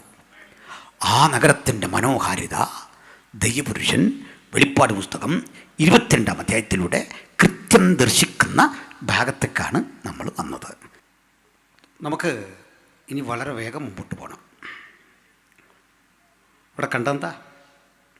വീഥിയുടെ നടുവിൽ ദൈവത്തിൻ്റെയും കുഞ്ഞാടിൻ്റെയും സിംഹാസനം. വായിച്ചോളൂ, തുടരാം. വീഥിയുടെ നടുവിൽ ദൈവത്തിന്റെയും കുഞ്ഞാടിന്റെയും സിംഹാസനത്തിൽ നിന്ന് പുറപ്പെടുന്നതായി പളുങ്ക് പോലെ ശുഭ്രമായ ജീവജല നദിയും അവൻ എന്നെ കാണിച്ചു. പളുങ്ക് പോലെ ശുഭ്രമായൊരു ജീവജല നദി അവൻ എന്നെ കാണിച്ചു. ഇവിടെ ലോകത്തിലെ സകല നാഗരികത, സിവിലൈസേഷൻ അഥവാ സിറ്റി, പട്ടണം, ഇവയെല്ലാം ഒരു നദിയുടെ തീരത്താണ്. നദീതീരങ്ങളിൽ ഇത്തരം പട്ടണങ്ങൾ വരാൻ കാരണമുണ്ട്. അന്ന് ഗതാഗതത്തിന് ഏറ്റവും ചിലവ് കുറഞ്ഞ സംവിധാനം ജലപാതയാണ്. അന്നും ഇന്നും ഇതാണ് ചിലവ് കുറവ്, ഇന്ധനം വേണ്ട. ഇതിപ്പോൾ ഇന്ധനം വേണമെങ്കിലും ചിലവ് താരതമ്യേന കുറവാണ്. പിന്നെ റീടാർ ചെയ്യുകയോ അങ്ങനെയുള്ള മെയിൻ്റനൻസ് ഒന്നും വേണ്ടല്ലോ. അങ്ങനെയൊക്കെയുള്ള ഗുണങ്ങളുണ്ട് ഈ ജലപാതയ്ക്ക്. ഗൾഫിലൊക്കെ പണ്ട് മനുഷ്യർ കപ്പലിലാണ് പോകുന്നത്. പൗലോസ്ലീഹ പായ്ക്കപ്പലിലാണ് ഉലകം ചുറ്റിയത് 3 തവണ. അപ്പോൾ ഹിപ്പാലസ് എന്നൊരു കൊടുങ്കാറ്റുണ്ടായിരുന്നു. പ്രത്യേകതരം കാറ്റാണ് ഹിപ്പാലസ്. AD 45-ലാണ് ആ ഹിപ്പാലസിൻ്റെ ഗതി കണ്ടുപിടിക്കുന്നത്. കാറ്റതിന് മുമ്പേ ഉണ്ട്. ഈ കാറ്റുകളുടെ സഹായത്തോടെയാണ് ഈ വാസ്കോഡിഗാമ അടക്കമുള്ള ആളുകൾ നമ്മുടെ ഇന്ത്യയിലേക്ക് വരുന്നത്. ഇപ്പം പായ്ക്കപ്പൽ തിരിച്ച് ഈ വാസ്കോഡിഗാമയ്ക്ക് അവിടെ ചെല്ലാൻ 3.5 കൊല്ലം എടുത്തു, വസ്തുക്കളൊക്കെ ആയിട്ട് ചെല്ലാൻ വേണ്ടി. അപ്പോൾ പായ്ക്കപ്പലുകളിലെ യാത്ര ഒക്കെ നിലനിന്നിരുന്ന അത്തരം കാലം. അപ്പോൾ ഇതിലൂടെ ട്രേഡ് ആൻഡ് കൊമേഴ്സ് ശക്തിപ്പെട്ടിരുന്നൊരു കാലം. വഴികൾ ഇന്ന് കാണുന്ന നിലയിലല്ല, എങ്കിലും റോമിലൊക്കെ റോഡുണ്ട് കേട്ടോ. എല്ലാ റോഡും റോമിലേക്കെന്ന പഴമൊഴിയുണ്ട്. കല്ലുവാകി ഉറപ്പിച്ച റോമൻ റോഡുകൾ പ്രസിദ്ധമായിരുന്നു. ബാബിലോണിലെ റോഡുകളും പ്രസിദ്ധമായിരുന്നു. ബാബിലോണിയ റോഡുകളുടെ പ്രത്യേകത വളവും തിരിവുമില്ലാതെ നിവരേ തുറക്കുന്ന റോഡുകളാണ്. അതിൻ്റെ ഇരുവശവും തണൽ മരങ്ങൾ വെച്ച് പിടിപ്പിച്ചിരിക്കുകയാണ്. ഇത്ര ഭംഗിയുള്ള റോഡുകൾ അന്നുണ്ട്. കാര്യമായ റോഡൊന്നും ഇല്ലാതിരുന്ന ഒരു സ്ഥലം നമ്മുടെ ഇന്ത്യയാണ്, നമ്മുടെ കേരളമാണ്. കേരളത്തിലൊന്നും റോഡില്ല. കേണൽ മൺറോ നമ്മുടെ തിരുവിതാംകൂർ രാജാവിൻ്റെ അടുത്ത് എന്ന് പറയും, നമുക്ക് തിരുവനന്തപുരം മുതൽ കാസർഗോഡ് വരെ ഒരു റോഡ് വെട്ടണം, ബ്രിട്ടീഷ് ഇന്ത്യയിലാണ്. രാജാവ് അമ്പരന്നു. ഒന്നാമത് റോഡിൻ്റെ ഒരു ആവശ്യമില്ല, കാരണം ഇവർക്ക് റോഡ് വേണ്ട. ഇവരെ ഈ പല്ലക്കെന്നറിയപ്പെടുന്നൊരു സംവിധാനത്തിൽ ഇരുത്തി മനുഷ്യൻ ചുമന്നുകൊണ്ട് പോവാണ്. ഇവർക്ക് വഴിയും വേണ്ട, റോഡും വേണ്ട. അവിടെ കയറി അനങ്ങാതെ ഇരുന്നാൽ മതി. മനുഷ്യർ കാടും പള്ളയെ കിടന്ന് ഇവരെ എടുത്തുകൊണ്ട് പൊക്കോളും. അപ്പോൾ എന്തിനാ പിന്നെ വഴി? അതിൻ്റെ ആവശ്യമില്ല. അപ്പോൾ അതുകൊണ്ട് റോഡ് വലിയ ഗൗരവമുള്ള, അദ്ദേഹം പറഞ്ഞ മുറജപം എന്ന പേരിൽ 12 വർഷത്തിലൊഴിക്കെ നടക്കുന്ന ഒരു ആചാരം ഇവിടെ ഉണ്ട്. പരദേശ ബ്രാഹ്മണരെയൊക്കെ വിളിച്ച് സദ്യ കൊടുക്കുന്നൊരു ഏർപ്പാടാണ് ആന്ധ്രയിൽ നോക്കേ. അതിലേക്ക് ഇൻവെസ്റ്റ് ചെയ്യണം. മൺറോ പറഞ്ഞു പൈസ വേണ്ട, അത് വെട്ടാൻ വേണ്ട സപ്പോർട്ട് ചെയ്താൽ മതി, തൊഴിലാളികളെയൊക്കെ വേണം. ആ സമ്മതിച്ചു. കേണൽ മൺറോ തിരുവനന്തപുരം മുതൽ കൊല്ലം വരെയുള്ള സ്ഥലങ്ങളിലെ സ്ത്രീ പുരുഷന്മാർ ജോലി ചെയ്യാൻ താല്പര്യമുള്ളവരൊക്കെ വിളിച്ചു. അതുവരെ കേരളം കണ്ടത് ഊഴിയ വേല എന്ന ഒരു തൊഴിൽ രീതിയാണ്. എന്താണ് ഊഴിയ വേല? ഭക്ഷണത്തിന്, പണിക്ക് പകരം ഭക്ഷണം, ഫുഡാണ് കൊടുക്കുന്നത്. ഒരു പിടി ധാന്യം വീട്ടിലേക്കും കൊടുത്തോട്ടും. അല്ല കൂലി എന്നൊന്നില്ല, പണമൊന്നൊന്നില്ല. മലയാളി ആദ്യം കൂലി കണ്ട് പൈസ വാങ്ങി ജോലി ചെയ്തത് നാഷണൽ ഹൈവേയുടെ വർക്കിനാണ്. അത് കൊടുത്തത് കേണൽ മൺറോയാണ്. ഈ പണം കണ്ട് ഒരേ കണ്ണ് തള്ളിപ്പോയി. അന്ന് ഈ പണത്തിന് പറയുന്ന പേര് ചക്രം എന്നാണ്, പത്മനാഭൻ്റെ ചക്രം. അവിടെ നിന്നാണ് ഈ കമ്മട്ടം ഇതടിച്ച് പുറത്തേക്ക് വിടുന്നത്. നോക്കണേ, പാവപ്പെട്ട ചാന്നാർ യുവതികൾ ഈ പൈസ കണ്ടു, പുരുഷന്മാരൊക്കെ കണ്ടു. ഈ കാശുമൊക്കെ ആയിട്ട് ഒരാഴ്ചത്തെ കൂലി വാങ്ങി വീട്ടിൽ വന്നിട്ട് പുരുഷന്മാരെല്ലാം പോയി കള്ളു കുടിച്ചു. കള്ളു കുടിക്കാൻ അനുവാദം ഇല്ലാത്തതാണ് അവർക്ക്, കാരണം അയിത്തമുണ്ട്. കള്ളു കുടിച്ചിട്ട് ചാലാക്കമ്പോളത്തിലിറങ്ങി അവിടെ മുതൽ തെറി തുടങ്ങി. നടന്ന സംഭവമാണ്, കേരള ചരിത്രത്തിലുള്ളതാണ്. തെറി വിളിച്ച് രാജാവിൻ്റെ മുമ്പിൽ വന്ന് പുള്ളിയും കൂടെ തെറി വിളിച്ചു. എന്തിനാന്ന് വെച്ചാൽ ഇത്രയും നാൾ പുള്ളിയോട് ഇവരോട് ചെയ്ത ആ ദുഷ്കൃത്യങ്ങളെല്ലാം മനസ്സിൽ വെച്ചിട്ട് പൂരത്തെറി. വലിയ പ്രശ്നമായിപ്പോയി. അപ്പോൾ കാശ് കയ്യിലിരുന്നാൽ കിട്ടാവുന്നൊരു ധൈര്യം കണ്ടില്ലേ, ഭയങ്കരമായിപ്പോയി. ചുരുക്കി പറഞ്ഞാൽ കേണൽ മൺറോ ആണ് നമ്മൾ ഇന്ന് കാണുന്ന തിരുവനന്തപുരം മുതൽ കാസർഗോഡ് വരെയുള്ള ഹൈവേയുടെ രൂപവൽക്കരണം. അങ്ങനെയാണ്. പിന്നെ ആ റോഡിൽ നമ്മൾ വർഷാവർഷം ഒന്ന് റീടാർ ചെയ്തിട്ട് ഒരു വെള്ള വരയിടുക മാത്രമാണ് ഇപ്പോൾ ചെയ്യുന്നത്. മനസ്സിലായില്ലേ? ഒരു വെള്ള വരയിട്ട ഏത് വരെയും ഏത് റോഡും ഹൈവേ ആകും.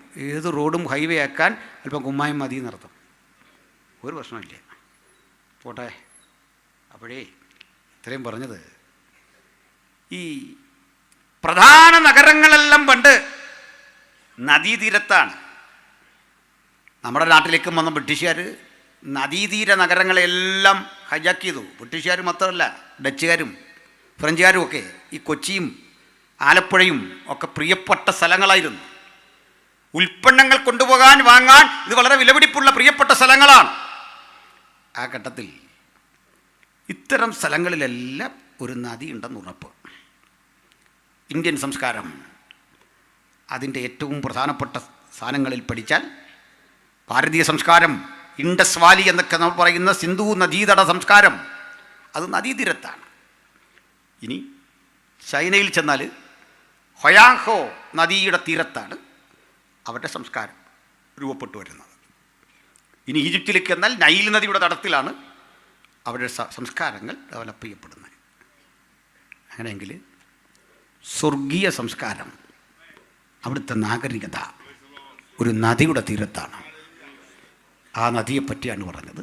വീഥിയുടെ നടുവിൽ ദൈവത്തിൻ്റെയും കുഞ്ഞാടിൻ്റെയും സിംഹാസനം. പിന്നെ സിംഹാസനത്തിൽ നിന്ന് പുറപ്പെടുന്നതായി പളുങ്ക് പോലെ ശുഭ്രമായ ജീവജല നദിയും അവൻ എന്നെ കാണിച്ചു. പളുങ്കുപോലെ ശുഭ്രമായ ജീവജല നദി. ഇത് പറയുമ്പോഴേ ലോകത്തിൽ പലതരം വെള്ളമാണ്.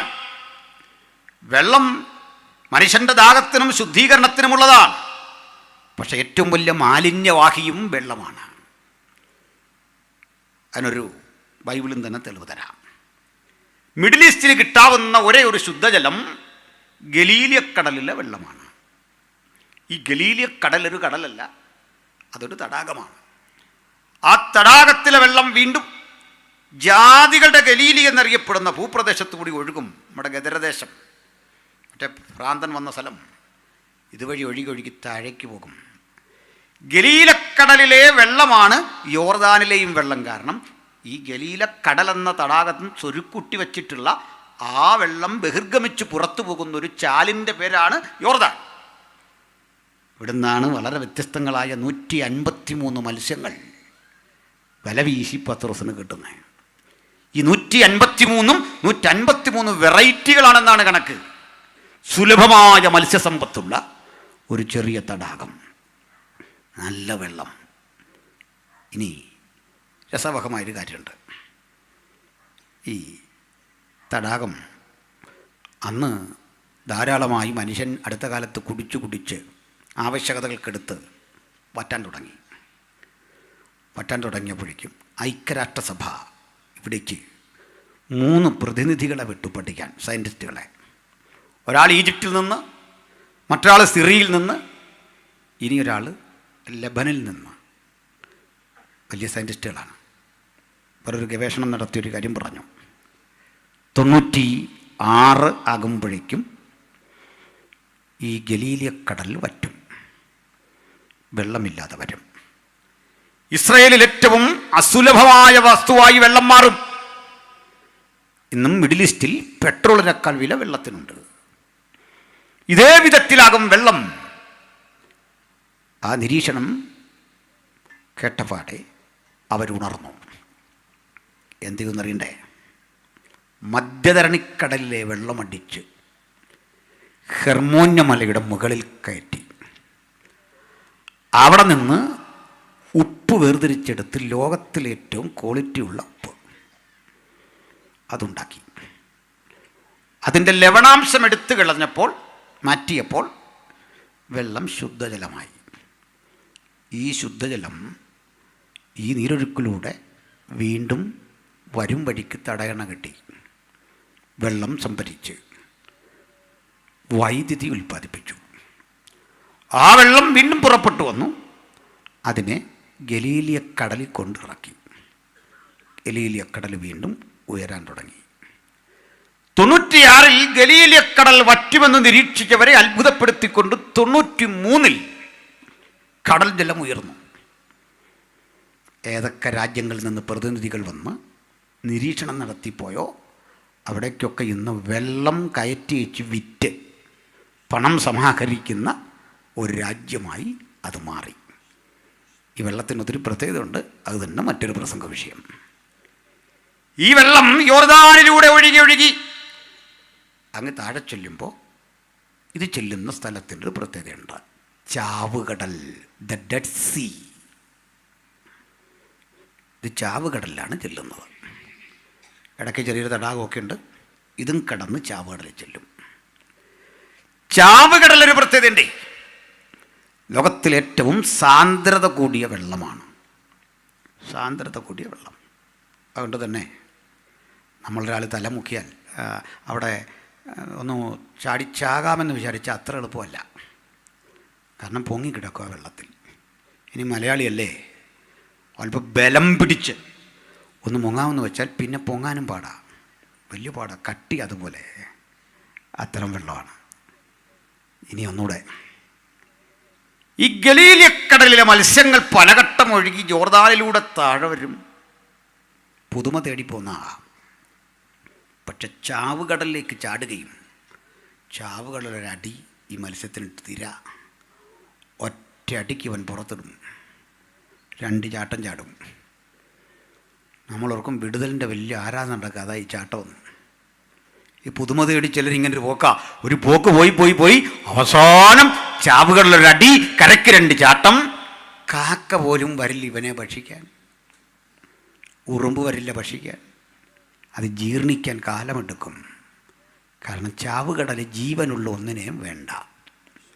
ലോകത്തിലെ സകല കടലും ഏതെങ്കിലും ഒരു കടലോട് ബന്ധപ്പെട്ടാണ് കിടക്കുന്നത്, അങ്ങനെയാണ് തീരുന്നത്. പക്ഷെ ചാവുകടലിന് ഒരു കടലുമായിട്ടും ബന്ധമില്ല.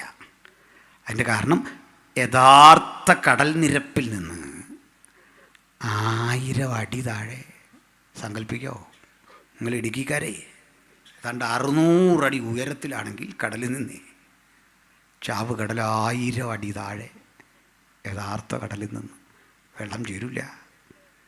ഈ ചാവുകടൽ അതുകൊണ്ട് തന്നെ ശാപഗ്രസ്തമായ സോദോംഗൊമോറയുടെ കത്തി ഉരുകിത്തീർന്ന അവശിഷ്ടങ്ങൾ സംക്ഷേപിച്ചുണ്ടായതാണ്. ബൈബിൾ അത് തെളിവ് നൽകുന്നുണ്ട്. ഇനി നടക്കാനിരിക്കുന്നൊരു യുദ്ധത്തിൽ ചാവുകടൽ വഹിക്കാനിരിക്കുന്ന പങ്ക് എസെക്കിയേൽ പ്രവചനത്തേക്ക് ആസ്പദമാക്കി പറയാനുണ്ട്.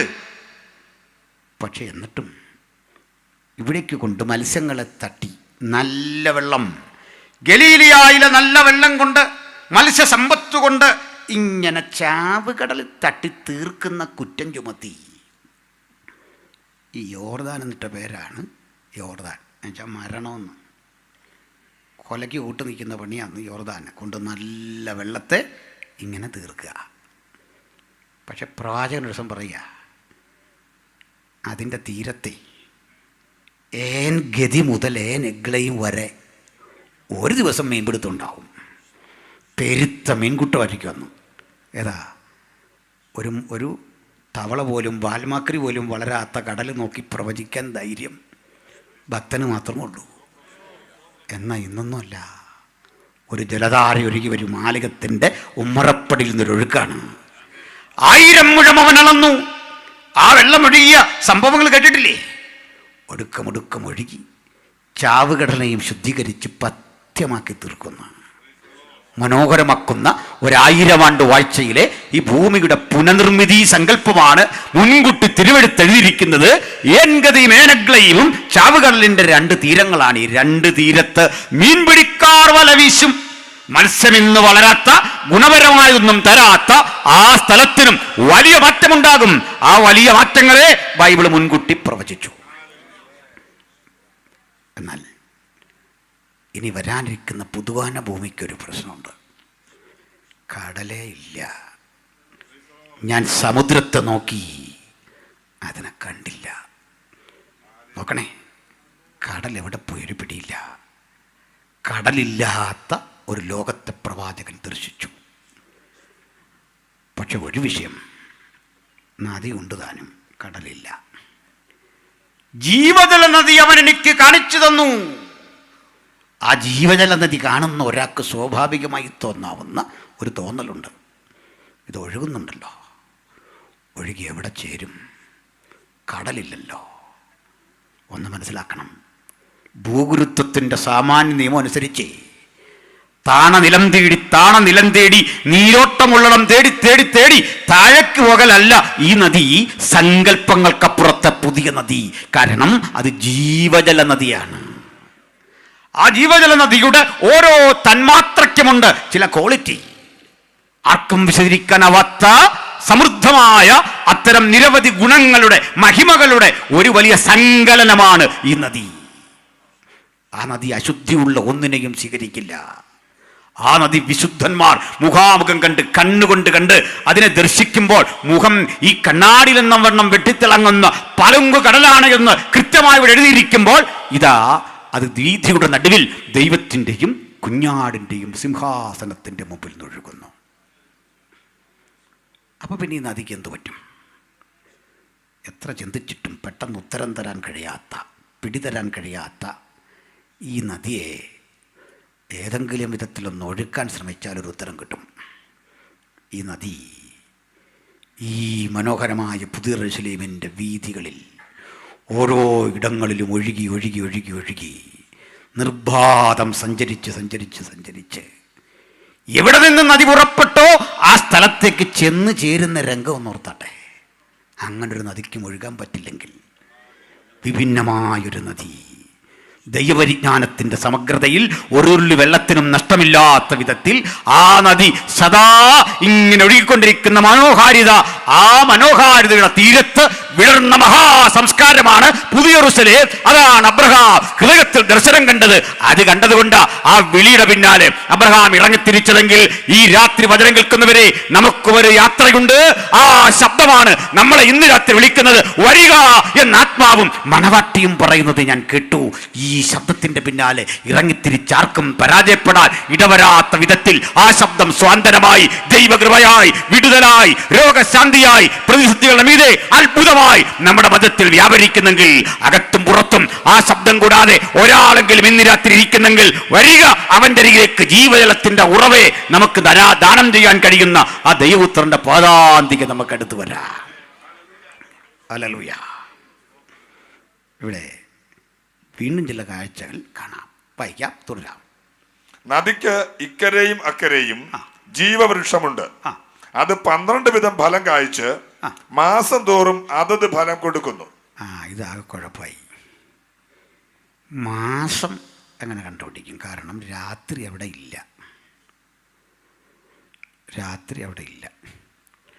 ഞാനൊരു ശബത്തുകാരനോട് ചോദിച്ചതാണ്. ക്ഷമിക്കണം, ഈ ഭൂമിയുടെ 2 ധ്രുവങ്ങളുണ്ടല്ലോ. ഞാൻ ഈ ഡിബേറ്റിന് ഗ്ലോബും കൊണ്ട് പോകുന്നു പറഞ്ഞ് വലിയ പരാതിയാണ്. പക്ഷേ അതുകൊണ്ട് പോയാൽ ചിലരെ ചുറ്റിക്കാനുള്ള സാധനം അതിനകത്തുണ്ടതാ. എന്നാ കൊണ്ടുവന്നേ 2 ധ്രുവങ്ങളെ. ഇവിടെ 6 മാസം പകലും 6 മാസം രാത്രി. ഇവിടെ 6 മാസം പകലും 6 മാസം രാത്രി. എനിക്ക് ശബത്തൊന്ന് ആചരിക്കണം. ഇവിടെ നിന്ന് നിങ്ങളുടെ സ്വന്തം കണക്ക് വേണ്ട, ബൈബിളിയും തരണം. ഊഹമൊക്കെ കൈവച്ചാൽ മതി. എനിക്ക് ശബത്തൊന്ന് ആചരിക്കണം എന്നാണ് ദൈവം സ്വസ്ഥമായിരിക്കുന്നത്. ഇയാളെന്നോട് പറയാ, എടോ ഇയാളൊരു അഹങ്കാരിയാണെന്ന് എനിക്ക് ഒറ്റ നോട്ടത്തിൽ മനസ്സിലായാന്ന്. ആലോചിച്ച് നോക്കി, ഞാൻ എന്തോ ചെയ്യുന്നത്? ദാവീദ് പറഞ്ഞൊരു വാക്കല്ല ഞാൻ പറഞ്ഞുള്ളൂ. ഇത് വച്ചിട്ട് അപ്പോൾ ചിലയിടത്ത് ഈ കണക്ക് പറ്റില്ല. കാരണം ശബത്ത് പ്രാദേശികമാണ്. അന്ന് നമുക്ക് ശബത്തുണ്ടോ? ഉണ്ട്. നമ്മളാ ശബത്തുകാർ കേട്ടോ. എന്താ കാര്യം? ബൈബിളിലൊരു ശബത്തുണ്ട്.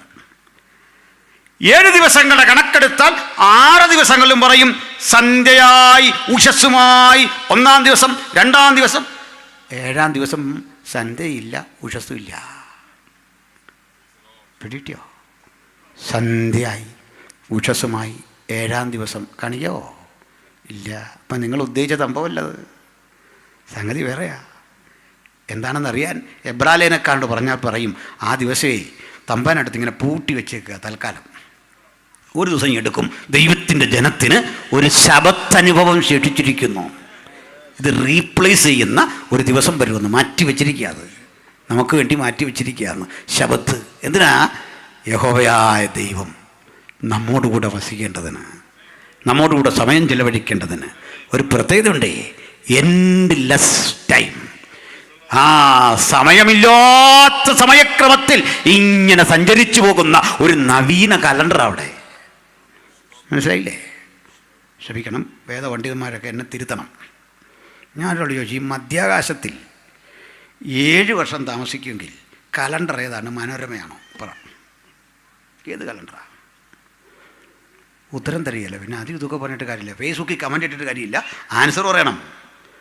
സുഹൃത്തെ, ഭൂമിയിലെ സമയക്രമം പോയി എന്ന് അവരതിനെ ഓർക്കത്തില്ലെന്ന്. പുതിയ സമയക്രമമാണ്. അല്ല, മധ്യാകാശത്തിൽ മണിപ്പന്തലിട്ട് നമ്മൾ ഭക്ഷണം കഴിക്കുമെന്നൊക്കെ പറഞ്ഞാൽ അത് അതിസാഹസികതയാണ്. ജോസ് പാസ്റ്ററെ, മധ്യാകാശത്തിൽ മണിപ്പന്തലിട്ട് ഫുഡ് കഴിക്കാമെന്ന് ഓർക്കണ്ട. അങ്ങനെ വെളിപ്പാട് ദിവസം വായിച്ചാൽ മനസ്സിലാകും ഈ മണിപ്പന്തലിടുന്ന എതിർ ക്രിസ്തുവാണ്. ചിലർക്ക് അറിയില്ല, വായിച്ചു നോക്കറിയാം മണിപ്പന്തൽ ആരാ ഇടുന്നതെന്നൊക്കെ.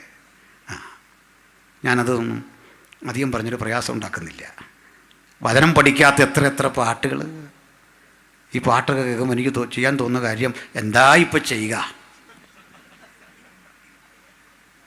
മനസ്സിലായില്ലേ? ചുരുക്കി പറഞ്ഞാൽ ഇതിൻ്റെ സമയക്രമം മാറും. അത് ഞാനൊന്ന് വ്യക്തമാക്കാം. എന്താ ഈ സമയം? നിർവചിക്കാവോ? What is time? എൻ്റെ മോനൊരിക്കൽ പറഞ്ഞു, ഈ ഫിസിക്സ് ഭയങ്കര കട്ടിയാണ്. ഞാൻ പറഞ്ഞത് പലരും എന്നോട് പറഞ്ഞിട്ടുണ്ട്. നമുക്കൊരു കാര്യം ചെയ്യും, ഈ ഫിസിക്സ് എന്ന് പറയുന്ന ഒരു ശാസ്ത്രം തന്നെ ലോകത്തിൽ നിന്ന് എടുത്ത് കളയാം, പപ്പ സഹായിക്കാം. പക്ഷെ നീ അതിന് മുമ്പ് ഒരു പണി ചെയ്യണം. അതെന്താ? ഒറ്റ പണിയുള്ളൂ. ഐൻസ്റ്റീൻ്റെ ജനറൽ തിയറി ഓഫ് റിലേറ്റിവിറ്റി എന്നൊന്നുണ്ട്. ഇത് തെറ്റാന്ന് അങ്ങ് സ്ഥാപിച്ചാൽ മതി. ഫിസിക്സ് ആ വഴി അങ്ങ് പോയിക്കോളും. പിന്നെ അങ്ങനെ ഒരു സാധനം ഉണ്ടാവില്ല. കാരണം ഇത് മുഴുവൻ താങ്ങി നിർത്തുന്ന സാധനമാണ് general theory of relativity of Einstein, Albert Einstein. ഇതിനകത്തേക്ക് കിടക്കുന്ന ആപേക്ഷികത ഒത്തിരി ഉണ്ട് കേട്ടോ. അത് ഐൻസ്റ്റൈൻ്റെ വിശദീകരണം അനുസരിച്ച് ടൈം, സ്പേസ് ആൻഡ് മാറ്റർ 3 ഘടകങ്ങളാണ്. സമയം, സ്പേസ് ആൻഡ് മാറ്റർ, പദാർത്ഥം. ഇത് 3 ശാസ്ത്ര സിദ്ധാന്തങ്ങളുടെ അടിസ്ഥാനം. സമയം വേണം, പിന്നെ സ്പേസ്, പിന്നെ പദാർത്ഥം. ഇവയുടെ പരസ്പര വിന്യാസമാണ്, അല്ലെങ്കിൽ ഇതിൽ നടക്കുന്ന പ്രവർത്തനങ്ങളോ പ്രതിപ്രവർത്തനങ്ങളോ ശാസ്ത്ര സിദ്ധാന്തങ്ങളുടെ അകത്തുക. അങ്ങനെയൊക്കെ ബൈബിളിലേക്ക് വരാം. ആദിയിൽ സമയം വന്നോ നോക്കിക്കേ. ടൈം ആദിയിൽ ദൈവം, സ്വർഗങ്ങൾ സ്പേസ് വന്നു, ഭൂമി മാറ്റർ വന്നു. ഈ പുസ്തകം തുടങ്ങുന്നതേ ഫിസിക്സിലാണ്. ഈ പുസ്തകം വന്നു കഴിഞ്ഞാൽ ഫിസിക്സ് ശാസ്ത്ര സിദ്ധാന്തമായിട്ട് നിങ്ങൾ പഠിച്ചു തുടങ്ങി. Time, space and matter. മനസ്സിലായോ? ഇനി ഞാൻ പറയുന്ന അബദ്ധമാണെങ്കിലേ, കെമിസ്ട്രിയിലും ഫിസിക്സിലും അഗാധ പാണ്ഡിത്യമുള്ള ഒരാൾ നമുക്ക് സ്വന്തമുണ്ട്. നമ്മുടെ മാത്യു പി തോമസ് സാറിനെ അടുത്ത കാലത്ത് വിളിച്ചു പറഞ്ഞു, മോനെ ഞാൻ പുതിയ ചില കണ്ടെത്തലുകൾ നടത്തിയിട്ടുണ്ട്, എൻ്റെ ആ പ്രസംഗമൊക്കെ കേട്ടു, ഒത്തിരി ഇൻഫർമേഷൻ ഞാൻ പുതിയ തരാം. അങ്ങനെ ഞങ്ങളൊരു പുതിയ കൂട്ടുകെട്ടിങ്ങനെ നടത്തിക്കൊണ്ടിരിക്കുകയാണ്. ഇത് ഉള്ളൊരേറെ കിട്ടുന്നില്ല. അതാ ഇപ്പം നമ്മുടെ ഒരു സങ്കടം. ആരും ഒന്ന് വീരട്ടെ. ശാസ്ത്രം മുഴുവൻ ഈ പോക്കറ്റില്ല, ശാസ്ത്രം ഞങ്ങളുടെ സ്വന്തം എന്നൊക്കെ പറഞ്ഞ എത്തിസ്റ്റുകളുണ്ട്, നിരീശ്വരന്മാർ.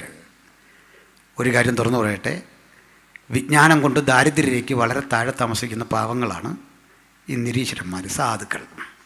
മറ്റൊരുത്തിൻ്റെ ജ്ഞാനത്തിലാണ് ഇവരുടെ ഒരു വിശ്വാസം. മനസ്സിലായില്ലേ? വിഡിത്തെല്ലാം അടിച്ചു വിടുകയാണ്. പോട്ടെ. ഇതുകൊണ്ട് ഞങ്ങളൊരു നിരീശ്വരനെ വിളിക്കാൻ പദ്ധതി ഇട്ടു പ്രോഗ്രാമിന്. വേറെ ആരുമില്ല, നമ്മുടെ രവിചന്ദ്രൻ മാഷ. ഈ ലൈവ് ചെയ്യുമ്പോൾ ആൾക്കാർക്ക് കേൾക്കണമല്ലോ, അല്ലെ ചുമ്മാ ഇത് ഓരോരുത്തരാളെന്ന് പറയുന്നില്ല, നല്ലത് മാഷിൻ്റെ പേര് പറയുന്നു. മാഷിൻ്റെ ഒറ്റ കണ്ടീഷൻ എത്രയേ ഉള്ളൂ, ഈ നമ്മൾ ഓളിൽ, ഭിത്തിയിൽ അല്ലെങ്കിൽ സ്ക്രീനിൽ അദ്ദേഹത്തിൻ്റെ വീഡിയോ കാണിക്കരുത്. കാരണം എന്തറിയോ, ഓരോന്നും പിള്ളേർ പൊളിച്ചെടുക്കും. മാഷ് പറഞ്ഞ ശാസ്ത്രമല്ല, പരമ അബദ്ധമായിരുന്നു, അത് നാണക്കേടായിപ്പോയി. ഇതാ കാര്യം. വരില്ല, വന്നു വിടില്ല. എന്താ വന്നുവിടാത്തവർ? നമ്മുടെ അറിവല്ല ഇതിൻ്റെ ആധാരം. ഈ പുസ്തകം തരുന്ന കോൺഫിഡൻസ്, ഇത് തരുന്ന ധൈര്യം, ഇത് തരുന്ന ബലം. നമ്മൾ ഇന്ന് തുടങ്ങിയല്ലെന്നേ ഈ സംവാദമൊന്നും. ചിലയിടത്ത് ഇതൊക്കെ പുതിയ കാര്യമാണെന്നൊന്നുമല്ല, നമ്മുടെ പൂർവികർ തൊട്ട് തുടങ്ങിയ പണിയാണ്. അപ്പല്ലോസ്, പൗലോസ്, ബർണബാസ് 3 പേരുടെ പണി എന്നാണെന്നറിയോ? ഒരുത്തൻ്റെ അനുഭവം ലൂക്കോസ് എഴുതിയ, അവൻ അവരെ മിണ്ടാതാക്കി. അടുത്ത ആളിൻ്റെ കാര്യം പറയാ, ക്രിസ്തു തന്നെ ദൈവപുത്രൻ എന്ന് തെളിയിച്ചു. ഒരാളുടെ ജോലിയുണ്ടോ? അടുത്ത ആളിൻ്റെ കാര്യം പറയാ, അവൻ അവരെ പരസ്യമായി ഖണ്ഡിച്ചു കളഞ്ഞു. ഈ പൈതൃകമാണ് നമ്മുടെ ശിലകളിൽ ഊടുന്ന. മനസ്സിലായില്ലേ? നമ്മൾ നോക്കുന്നില്ല, വിജയം നമുക്കുള്ളതാണ്. ഇനി ഒന്നുകൂടെ പറയാം. എന്നാൽ ഈ ആദിയിൽ പറയാം, സമയം കണ്ടെത്തുക പാടാം. അതുപോലെ ഈ സമയം എന്ന് പറയുന്നത് വാസ്തവത്തിൽ ഒരു സങ്കല്പമാണ്, യാഥാർത്ഥ്യമല്ല. സമയം ഒരു യാഥാർത്ഥ്യമല്ല, ഒരു സങ്കല്പം. അനുഭവിക്കാൻ പറ്റുന്നില്ലെങ്കിൽ സമയം എന്നതിന് അർത്ഥമില്ല. ടൈം എന്ന് പറയുന്നത് ഈ ആക്ടിവിറ്റികളുടെ ഇടയിലെ മൂവ്മെൻ്റാണ്. 2 ആക്ടിവിറ്റികൾ, സംഭവങ്ങളില്ലെങ്കിൽ സമയമില്ല. ഉദാഹരണം, ആകാശഭൂമികളെ സൃഷ്ടിക്കുന്നില്ല എങ്കിൽ സമയം നിങ്ങൾക്ക് കാൽക്കുലേറ്റ് ചെയ്യാൻ പറ്റില്ല. എന്നൊരു സംഭവം വേണം. അത് കറക്റ്റ് അറിയാൻ നമ്മുടെ പഴയ അമ്മച്ചിമാർക്കാണ്. അതാ സ്കൂളിൽ ചേർക്കാൻ പറയുന്നത്, വെള്ളപ്പൊക്കത്തിൻ്റെ സമയത്താണ് ഇവനുണ്ടായത്. സംഭവമില്ല, സമയമില്ലെന്ന് കണക്ക് കൂട്ടാൻ പറ്റില്ല. ഇൻസിഡൻസ് ചൂണ്ടിക്കാണിച്ച് പറയാൻ പറ്റൂ, സമയം. അപ്പോഴെന്ത് ചെയ്യും? പറയാം. ആദിയിൽ നമുക്ക് മുമ്പോട്ടൊരു വരയിടാം, ഒരു ഡോട്ട്.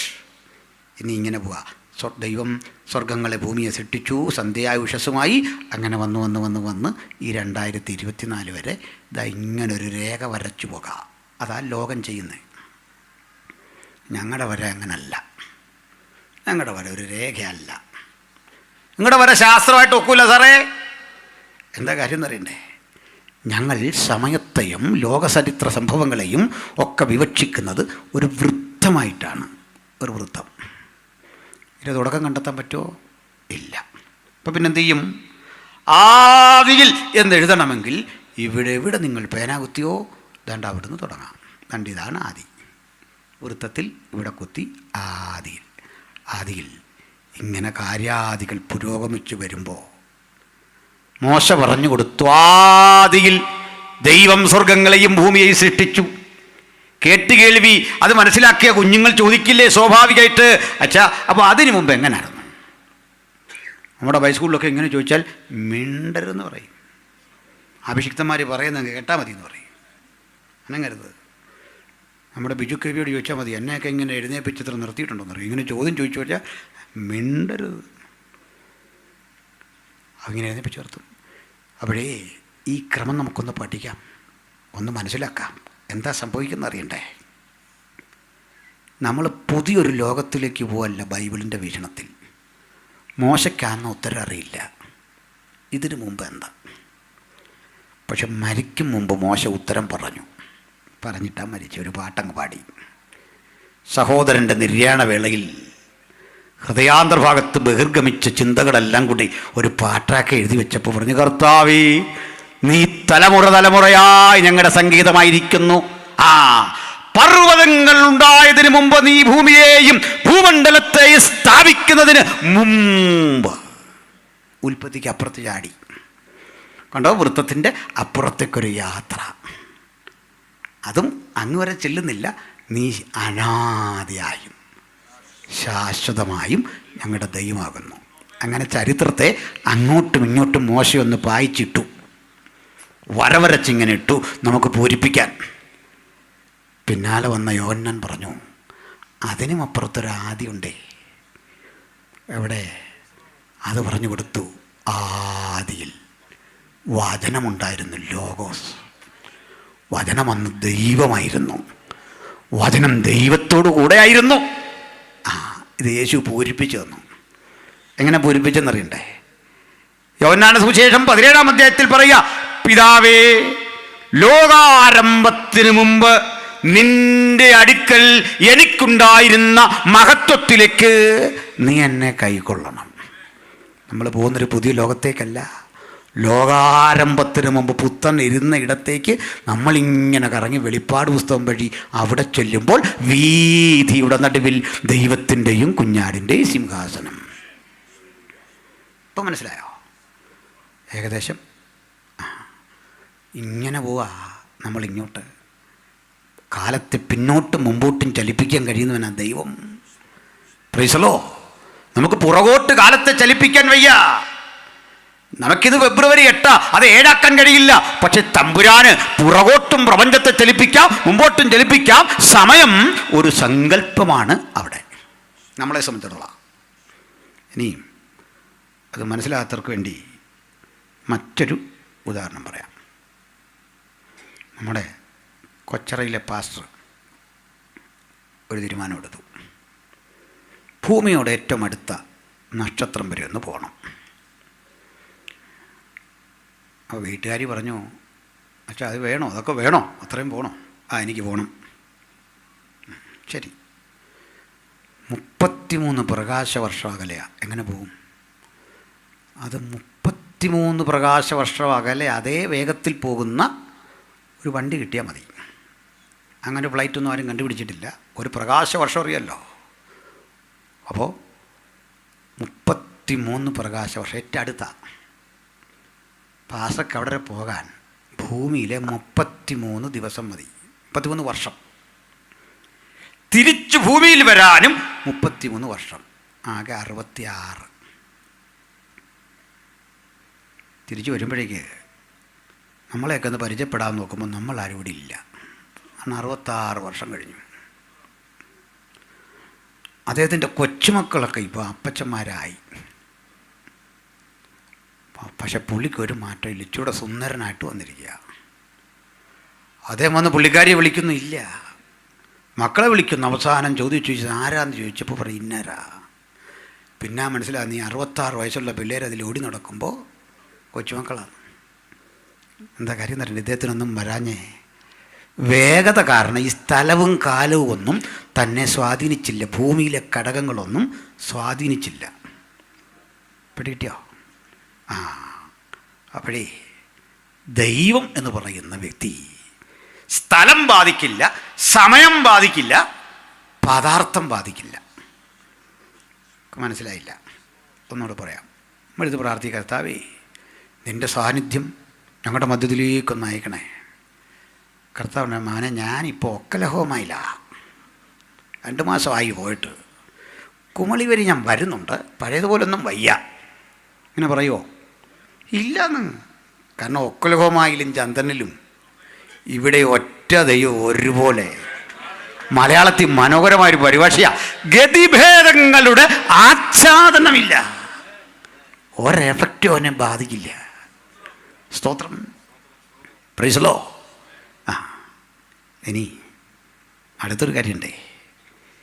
ഈ സമയം ഇതുപോലൊരു സങ്കല്പമാണെങ്കിൽ സ്വർഗത്തിലെ സമയക്രമം ഭൂമിയിലെ സമയക്രമത്തോടൊരു ബന്ധമില്ല. ഉൽപ്പത്തിയിലെ കാര്യം ഒന്ന് പറഞ്ഞു തീർക്കട്ടെ. സന്ധ്യയായി, കണ്ടോ, ദിവസം തുടങ്ങുന്ന സന്ധ്യ എന്നാണ്. നമ്മുടെ കൺവെൻഷൻ തുടങ്ങുന്ന സമയത്താ സന്ധ്യയായി, ഉഷസ്സുമായി 1-ാം ദിവസം. നമ്മുടെ സങ്കല്പം നേരം ഉദിച്ചു നേരം ഇരുട്ടി. നോ, അത് തിരിച്ചായ ഏതന്യ സങ്കല്പം. പർദീസയുടെ സങ്കല്പം മറ്റൊന്ന്, സന്ധ്യയായി ഉഷസ്സുമായി 1-ാം ദിവസം. ഇതേ നമ്മൾ ഈ കണ്ട 24 hours അല്ല, ആ സംഭവമല്ല. എന്താ തെളിവെന്നറിയണ്ടേ? ആകാശഭൂമികളെ, ചരാചരങ്ങളെ, നക്ഷത്രങ്ങളെ ഒക്കെയുള്ള വിശ്വം, ഈ പ്രപഞ്ചത്തിൻ്റെ ഒരു ദിവസമാണ് പറയുന്നത്. കോസ്മിക് ഇയറാണ്. അതിനകത്ത് ഒരു ചെറിയ കറക്കമായി ഭൂമി. ഭൂമിക്ക് ചുറ്റും ദാ ഇങ്ങനെ ചന്ദ്രൻ, 2 പേരും ചേർന്ന് സൂര്യന് ചുറ്റും ദാ ഇങ്ങനെ. അതല്ല, അങ്ങനെ വന്ന് പ്രായം ബാധിക്കാത്തവനായി ആദം. ഒരുത്തൻ പറഞ്ഞ ആദം 930 വർഷം വരെ ജീവിച്ചിരുന്നുള്ളൂ, ഭൂമിക്ക് 6000 വർഷമാണ്. എൻ്റെ അടുത്ത് പറഞ്ഞു. ഞാൻ പറഞ്ഞ ആദമിൻ്റെ 1 വയസ്സൊന്ന് കൂട്ടിത്താ. എന്നായിരുന്നു ആദമിൻ്റെ 1 വയസ്സ്? അങ്ങനെ പറയാം, അത് താങ്കൾ കൂട്ടാൻ. ഞാൻ പറഞ്ഞു ഞാനല്ലല്ലോ ആർഗ്യുമെൻ്റ് കൊണ്ടുവന്നേ, ഇങ്ങേറെ ആർഗ്യുമെൻറ്റിന് ഞാനാണോ എവിഡൻസ് കൊണ്ടുവരണ്ടല്ല. എന്താണെന്നറിയണ്ടേ? പാപം ചെയ്യാത്ത ആദമിന് പ്രായമില്ല എന്ന് പിടിയിട്ടില്ല. എന്താണ് ഈ പ്രായം? പറയാം. കാലം നമ്മെ ആക്രമിക്കുന്നതാണ് പ്രായം.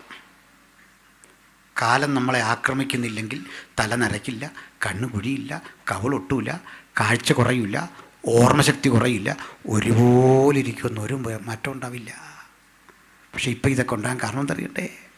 നമ്മളെ മരണത്തിലേക്ക് പതുക്കെ നടന്നെടുക്കുക. ഓരോ പ്രായം ഓർപ്പിക്കുന്നതാണ്. ഞാൻ വീട്ടിൽ 3 മക്കളെ ഇരുത്തി ഇത് ക്ലാസ് എടുത്ത ശേഷം അവർക്ക് ബർത്ത്ഡേ ആഘോഷിക്കാൻ ഒരു താല്പര്യമില്ല. കാരണം മരണത്തോട് നമ്മൾ അല്പം കൂടി അടുക്കുക എന്നറിഞ്ഞപ്പോഴാണ് അതിവിടെ വേണ്ടെന്ന് പറഞ്ഞു.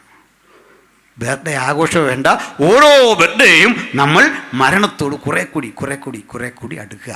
നമ്മളെ ഇങ്ങനെ മരണം വഴി കടത്തിവിട്ട് ശുദ്ധീകരിച്ച് പുതുമനുഷ്യനായി ഉയർപ്പിച്ച് അല്ലെങ്കിൽ രൂപാന്തര ശരീരികളായി പുതുലോകത്തേക്ക് കൊണ്ടുപോകണം.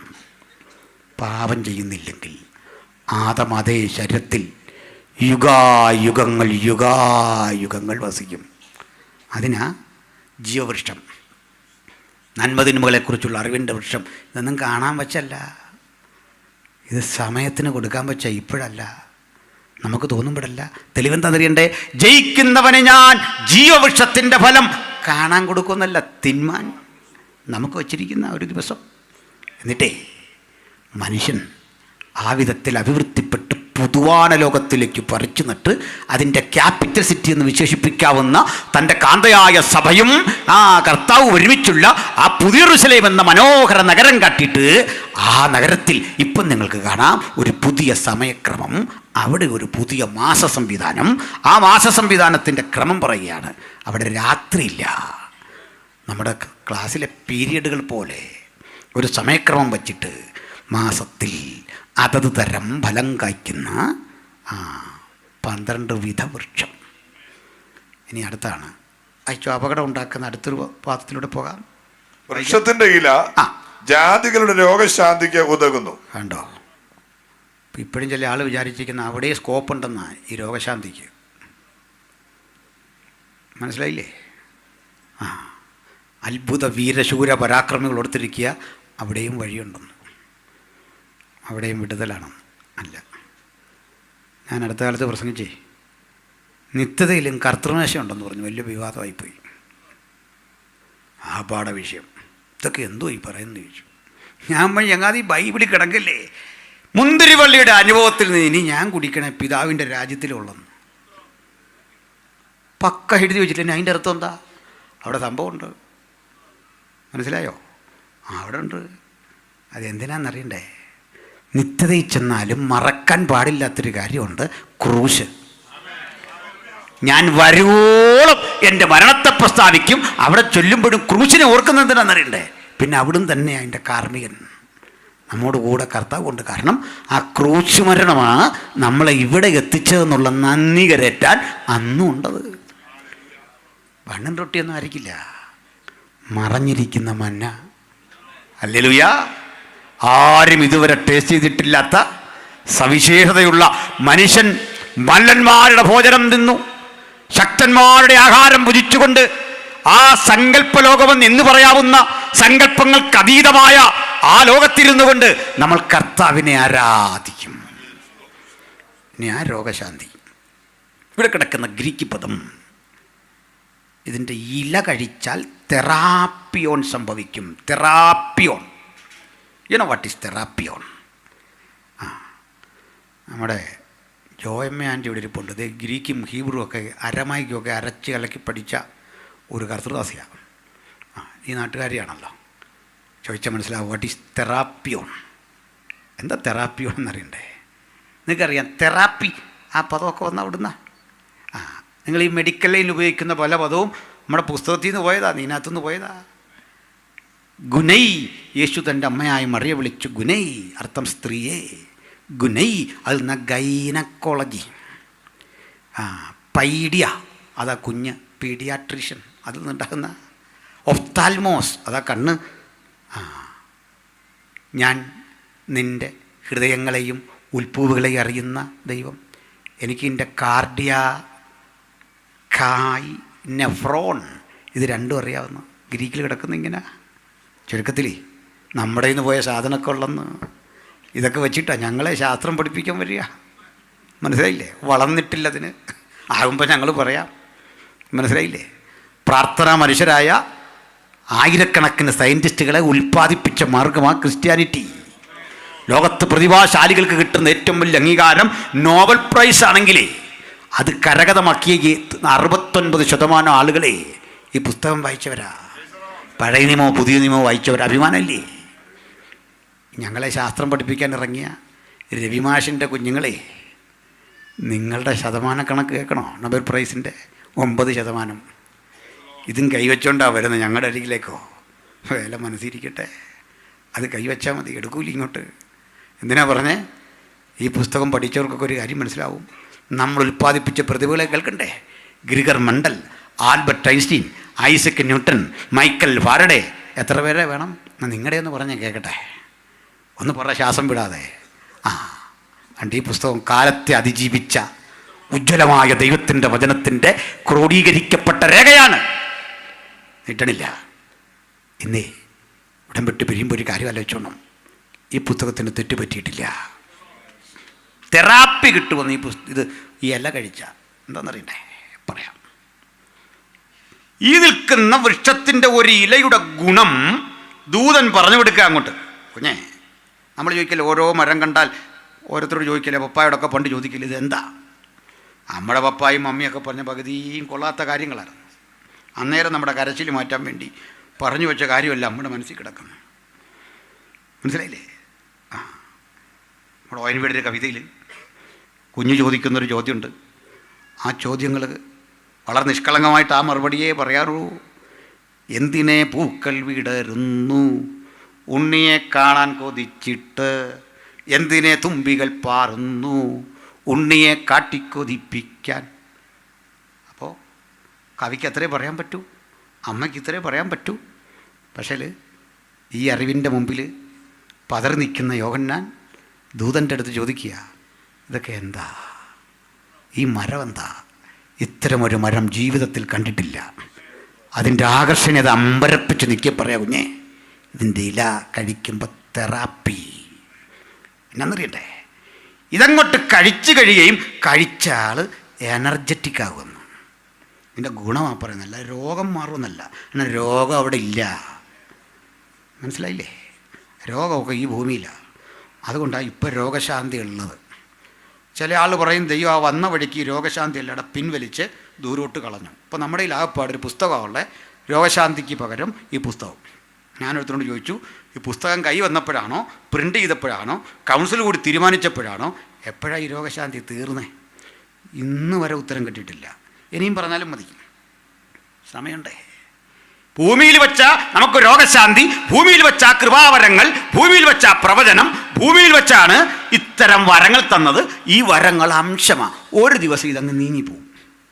ഇത് വേണ്ടാത്തൊരു ദിവസമുണ്ട്. എപ്പോഴാ? നമ്മൾ കർത്താവിനെ മുഖാമുഖം കാണുമ്പോൾ. തെളിവിടെ വേണോ?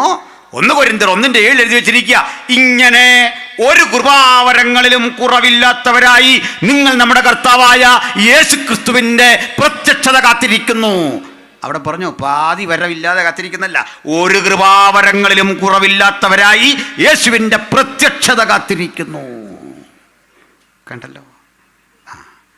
സ്വർഗത്തിൽ ചെന്ന് കഴിഞ്ഞ് നമ്മളിങ്ങനെ നിൽക്കുമ്പോൾ ഒരുത്തം പറയാ, മകനെ ഇന്ന് പകൽക്കാലം എൻ്റെ ആലോചന നിന്നോട് അറിയിക്കട്ടെ. അപ്പോഴേ വേണം, മോനെ ഇത് ഒറിജിനലല്ല, ഇത് ഗുമ്മിന് പറയുന്ന സാധനം, അത് കൈവച്ചു. ഇതും കൊണ്ടെങ്ങാനും കുട്ടിക്കാനും ഇറങ്ങിയേക്കല്ല ഈ സാധനം കൊണ്ട് ഗുമ്മിന്. മനസ്സിലായില്ലേ? ഞങ്ങളൊക്കെ അവിടെ ഉണ്ട്, ഏപ്പ് തിരിച്ചേ വിടുള്ളൂ. ഗുമ്മിന് പറയാൻ വേണ്ടി വന്ന. മനസ്സിലായില്ലേ? തെറ്റുപറ്റിയ തിരുത്തണം സുഹൃത്തെ, പരസ്യമായിട്ട് തിരുത്തണം. നമുക്കെല്ലാം തെറ്റുപറ്റൂലേ? ദൈവനാമത്തിൽ വേണ്ടിയൊന്നും പ്രൈസലോ ഒരു സന്തോഷമില്ലല്ലേ? പോട്ടെ. ഈ വചന വിട്ടിയുള്ള പരിപാടിയും ചെയ്യാൻ പാടില്ല. ഇതിനാ ചെറുപ്പക്കാരൊക്കെ മനസ്സിലാക്കണം. വില കൊടുത്ത പിതാക്കന്മാരൊക്കെ ഉണ്ട് ഒത്തിരി. അവരുടെ ആ കഷ്ടതയുടെ ചങ്കുറപ്പിലാണ് ഞാനിവിടെ നിന്ന് പ്രസംഗിക്കുന്നത്. 50-60 വർഷമൊക്കെ ഇവിടെ വന്ന് ഈ പുസ്തകം ഒന്ന് വെക്കാനും ഒരു തുള്ളി വെള്ളം കുടിക്കാനും അവകാശവും അവസരമില്ലാതെ കഷ്ടപ്പെട്ടവരുടെ വിയർപ്പിൻ്റെയും കണ്ണീരിൻ്റെയും ഉത്തരമാ ഇന്നിവിടെ ഇരിക്കുന്നത്. പിരിയുമ്പോൾ ഒന്ന് പ്രാർത്ഥിച്ചോണം. ഒരു കാലഘട്ടം കഴിയുമ്പോൾ കോടാനുകോടി കരുത്തരായി വലിയൊരു സമൂഹത്തെ നമ്മുടെ മുമ്പിൽ തരാൻ ദൈവം ശക്തനാണ്. സ്തോത്രം. അപ്പോൾ ഇത് രോഗശാന്തിയല്ല. നമുക്ക് നിത്യത ചെല്ലുമ്പോൾ പ്രവചനം വേണ്ടാത്ത എന്താണെന്നറിയണ്ടേ? പറയടാ, പ്രവചനങ്ങളുടെ പൊരുളായവനെ, വെളിപ്പാടിൻ്റെ സ്രോതസ്സായവനെ ഞാൻ മുഖാമുഖം ഇങ്ങനെ കണ്ട് കെട്ടിപ്പിടിച്ചു ചുംബിച്ചു നിൽക്കവേ അംശമായതൊക്കെ ഭൂമിയിലേക്ക് കളഞ്ഞു. ഇനിയൊന്നും വേണ്ട. അതാ നിത്യത. ഒറ്റ പോയിൻ്റ് പറഞ്ഞ് ഞാൻ നിർത്താം. അപ്പോൾ ആ ടൈം എത്തും. ഇവിടെ ജോസ് പത്തനാവരും ജെറുസലേം വോയിസും സഹോദരന്മാരും നല്ല സൂപ്പർ പാട്ടാണ്. പക്ഷേ ഈ പാടിയ പാട്ടടക്കം പലതും നമുക്ക് സ്വർഗത്തിൽ വേണ്ട. ആരെ കുഴപ്പമില്ല, നമ്മളെല്ലാം പാടുന്ന പാട്ട് ഈ ഭൂമി കൊണ്ട് തീരേണ്ട പാട്ടുകൾ 90%. ചിലത് അങ്ങേയും കൊണ്ടുപോകാം. സ്തുതിഗീതം അവിടെയും വേണമല്ലോ. എന്നാൽ ചിലത് വേണ്ട. കർത്താവുതാൻ ഗംഭീരനാഥത്തോടും അവിടെ വേണ്ട. നമ്മൾ ചെന്നല്ലോ. അല്ല, നമ്മളെല്ലാം ഇങ്ങനെ ആരാധിച്ചുകൊണ്ടിരിക്കുമ്പോൾ സ്വർഗത്തിരുന്നൊരുത്തം പാടുക താവുതാൻ മിണ്ടാടാന്ന് പറഞ്ഞു. ബൈറ്റേ അരേ ബൈറ്റോ അവിടെ ഇരി. പാട്ട് വേണ്ട അവിടെ. അതിനവിടെ സ്പേസ് ഇല്ല. എന്താണെന്നറിയണ്ടേ? നമുക്കിവിടുന്ന് പാടുമ്പോഴൊക്കെ സ്വർഗം ഒരു പ്രചോദനമാണ്. സ്വർഗത്തെക്കുറിച്ചുള്ള ഓർമ്മകൾ നമ്മളെ ഇവിടെ വെച്ച് പ്രചോദിപ്പിക്കും. എന്നാൽ സ്വർഗത്തിൽ ചെല്ലുമ്പോൾ അവിടുത്തെ പ്രധാന പാട്ട് സ്വർഗത്തെക്കുറിച്ചല്ല, തങ്കത്തിരി വീതിയല്ല, മനോഹരങ്ങളായ ഈ വീതിയുടെ നടുവിലെ സിംഹാസനമല്ല, ഇതുവഴി സ്വച്ഛന്തമൊഴുകുന്ന പളുങ്ക് നദിയല്ല. ഇതൊന്നുമല്ല സ്വർഗത്തെ ത്രസിപ്പിക്കുന്ന, സ്വർഗത്തെ വികാരഭരിതമാക്കുന്ന ഒരു ഉള്ളടക്കം, അതിൻ്റെ ത്രെഡ്, അതിൻ്റെ പ്രമേയം ഭൂമിയിൽ നടന്ന ഒരു സംഭവം. ഭൂമിയിൽ എവിടെന്നറിയണ്ടേ? അങ്ങ് ഗോൽഗൊതായിൽ ചൊരിയുന്ന പുണ്യാക രക്തം കണ്ടിട്ടേ ദൂതഗണങ്ങൾ ആർത്തുപാടുക, അറുക്കപ്പെട്ട കുഞ്ഞാടേ നിനക്കു മഹത്വം, നീ അറുക്കപ്പെട്ടു, നിന്റെ രക്തം കൊണ്ട് സകല ഗോത്രത്തിലും ജാതിയിലും ഭാഷയുമുള്ള ഞങ്ങളെ ദൈവത്തിനായി വിലക്കി വാങ്ങി. അപ്പം നിത്യതയിൽ ചെന്നാലും ക്രൂശീകരണം പാടാവുന്ന പാട്ടാണെന്ന്. അതാ ക്രൂശിൻ്റെ പവർ. ആ ക്രൂശിനെ ഇന്ന് രാത്രി ഉയർത്തിക്കൊണ്ട് അങ്ങയുടെ ദാസന്മാരാ ഞങ്ങൾ ചേർന്ന് ഒരേ സ്വരത്തിൽ ആ ക്രൂശിൻ്റെ മഹത്വവും ക്രൂശിക്കപ്പെട്ടവന്റെ മഹത്വവും ഇങ്ങനെ പ്രസ്താവിച്ചു കൊള്ളുന്നു. അവന്റെ പുത്രനായ യേശുവിന്റെ രക്തം സകല പാപവും പോക്കി നമ്മെ ശുദ്ധീകരിക്കുന്നു. അവന്റെ രക്തത്തിൽ നമുക്ക് അതിക്രമങ്ങളുടെ മോചനമുണ്ട്. ആ മോചനം കൂടാതെ ഒരാൾ അകത്തോ പുറത്തോ ഉണ്ടെങ്കിൽ ഇന്ന് രാത്രിയാകുന്ന സുപ്രസാദകാലം, ഇപ്പോഴാകുന്ന രക്ഷാദിവസം, ഈ രക്ഷയ്ക്ക് ഹൃദയത്തെയും മനസ്സിനെയും ശരീരത്തെയും സമർപ്പിച്ചുകൊണ്ട് ഉജ്ജ്വലമായ ക്രിസ്ത്യ ജീവിതം നയിപ്പാൻ, ആ യേശുവിന് വേണ്ടി നിലകൊള്ളാൻ വചനം കേട്ട ഏവർക്കും അത്യുന്നതൻ കൃപയും ഭാഗ്യവും പ്രാപ്തിയും നൽകട്ടെ എന്നാഗ്രഹിച്ചും പ്രാർത്ഥിച്ചും ഞാൻ ഉപസംഹരിക്കുന്നു. ദൈവം നമ്മെ സഹായിക്കട്ടെ.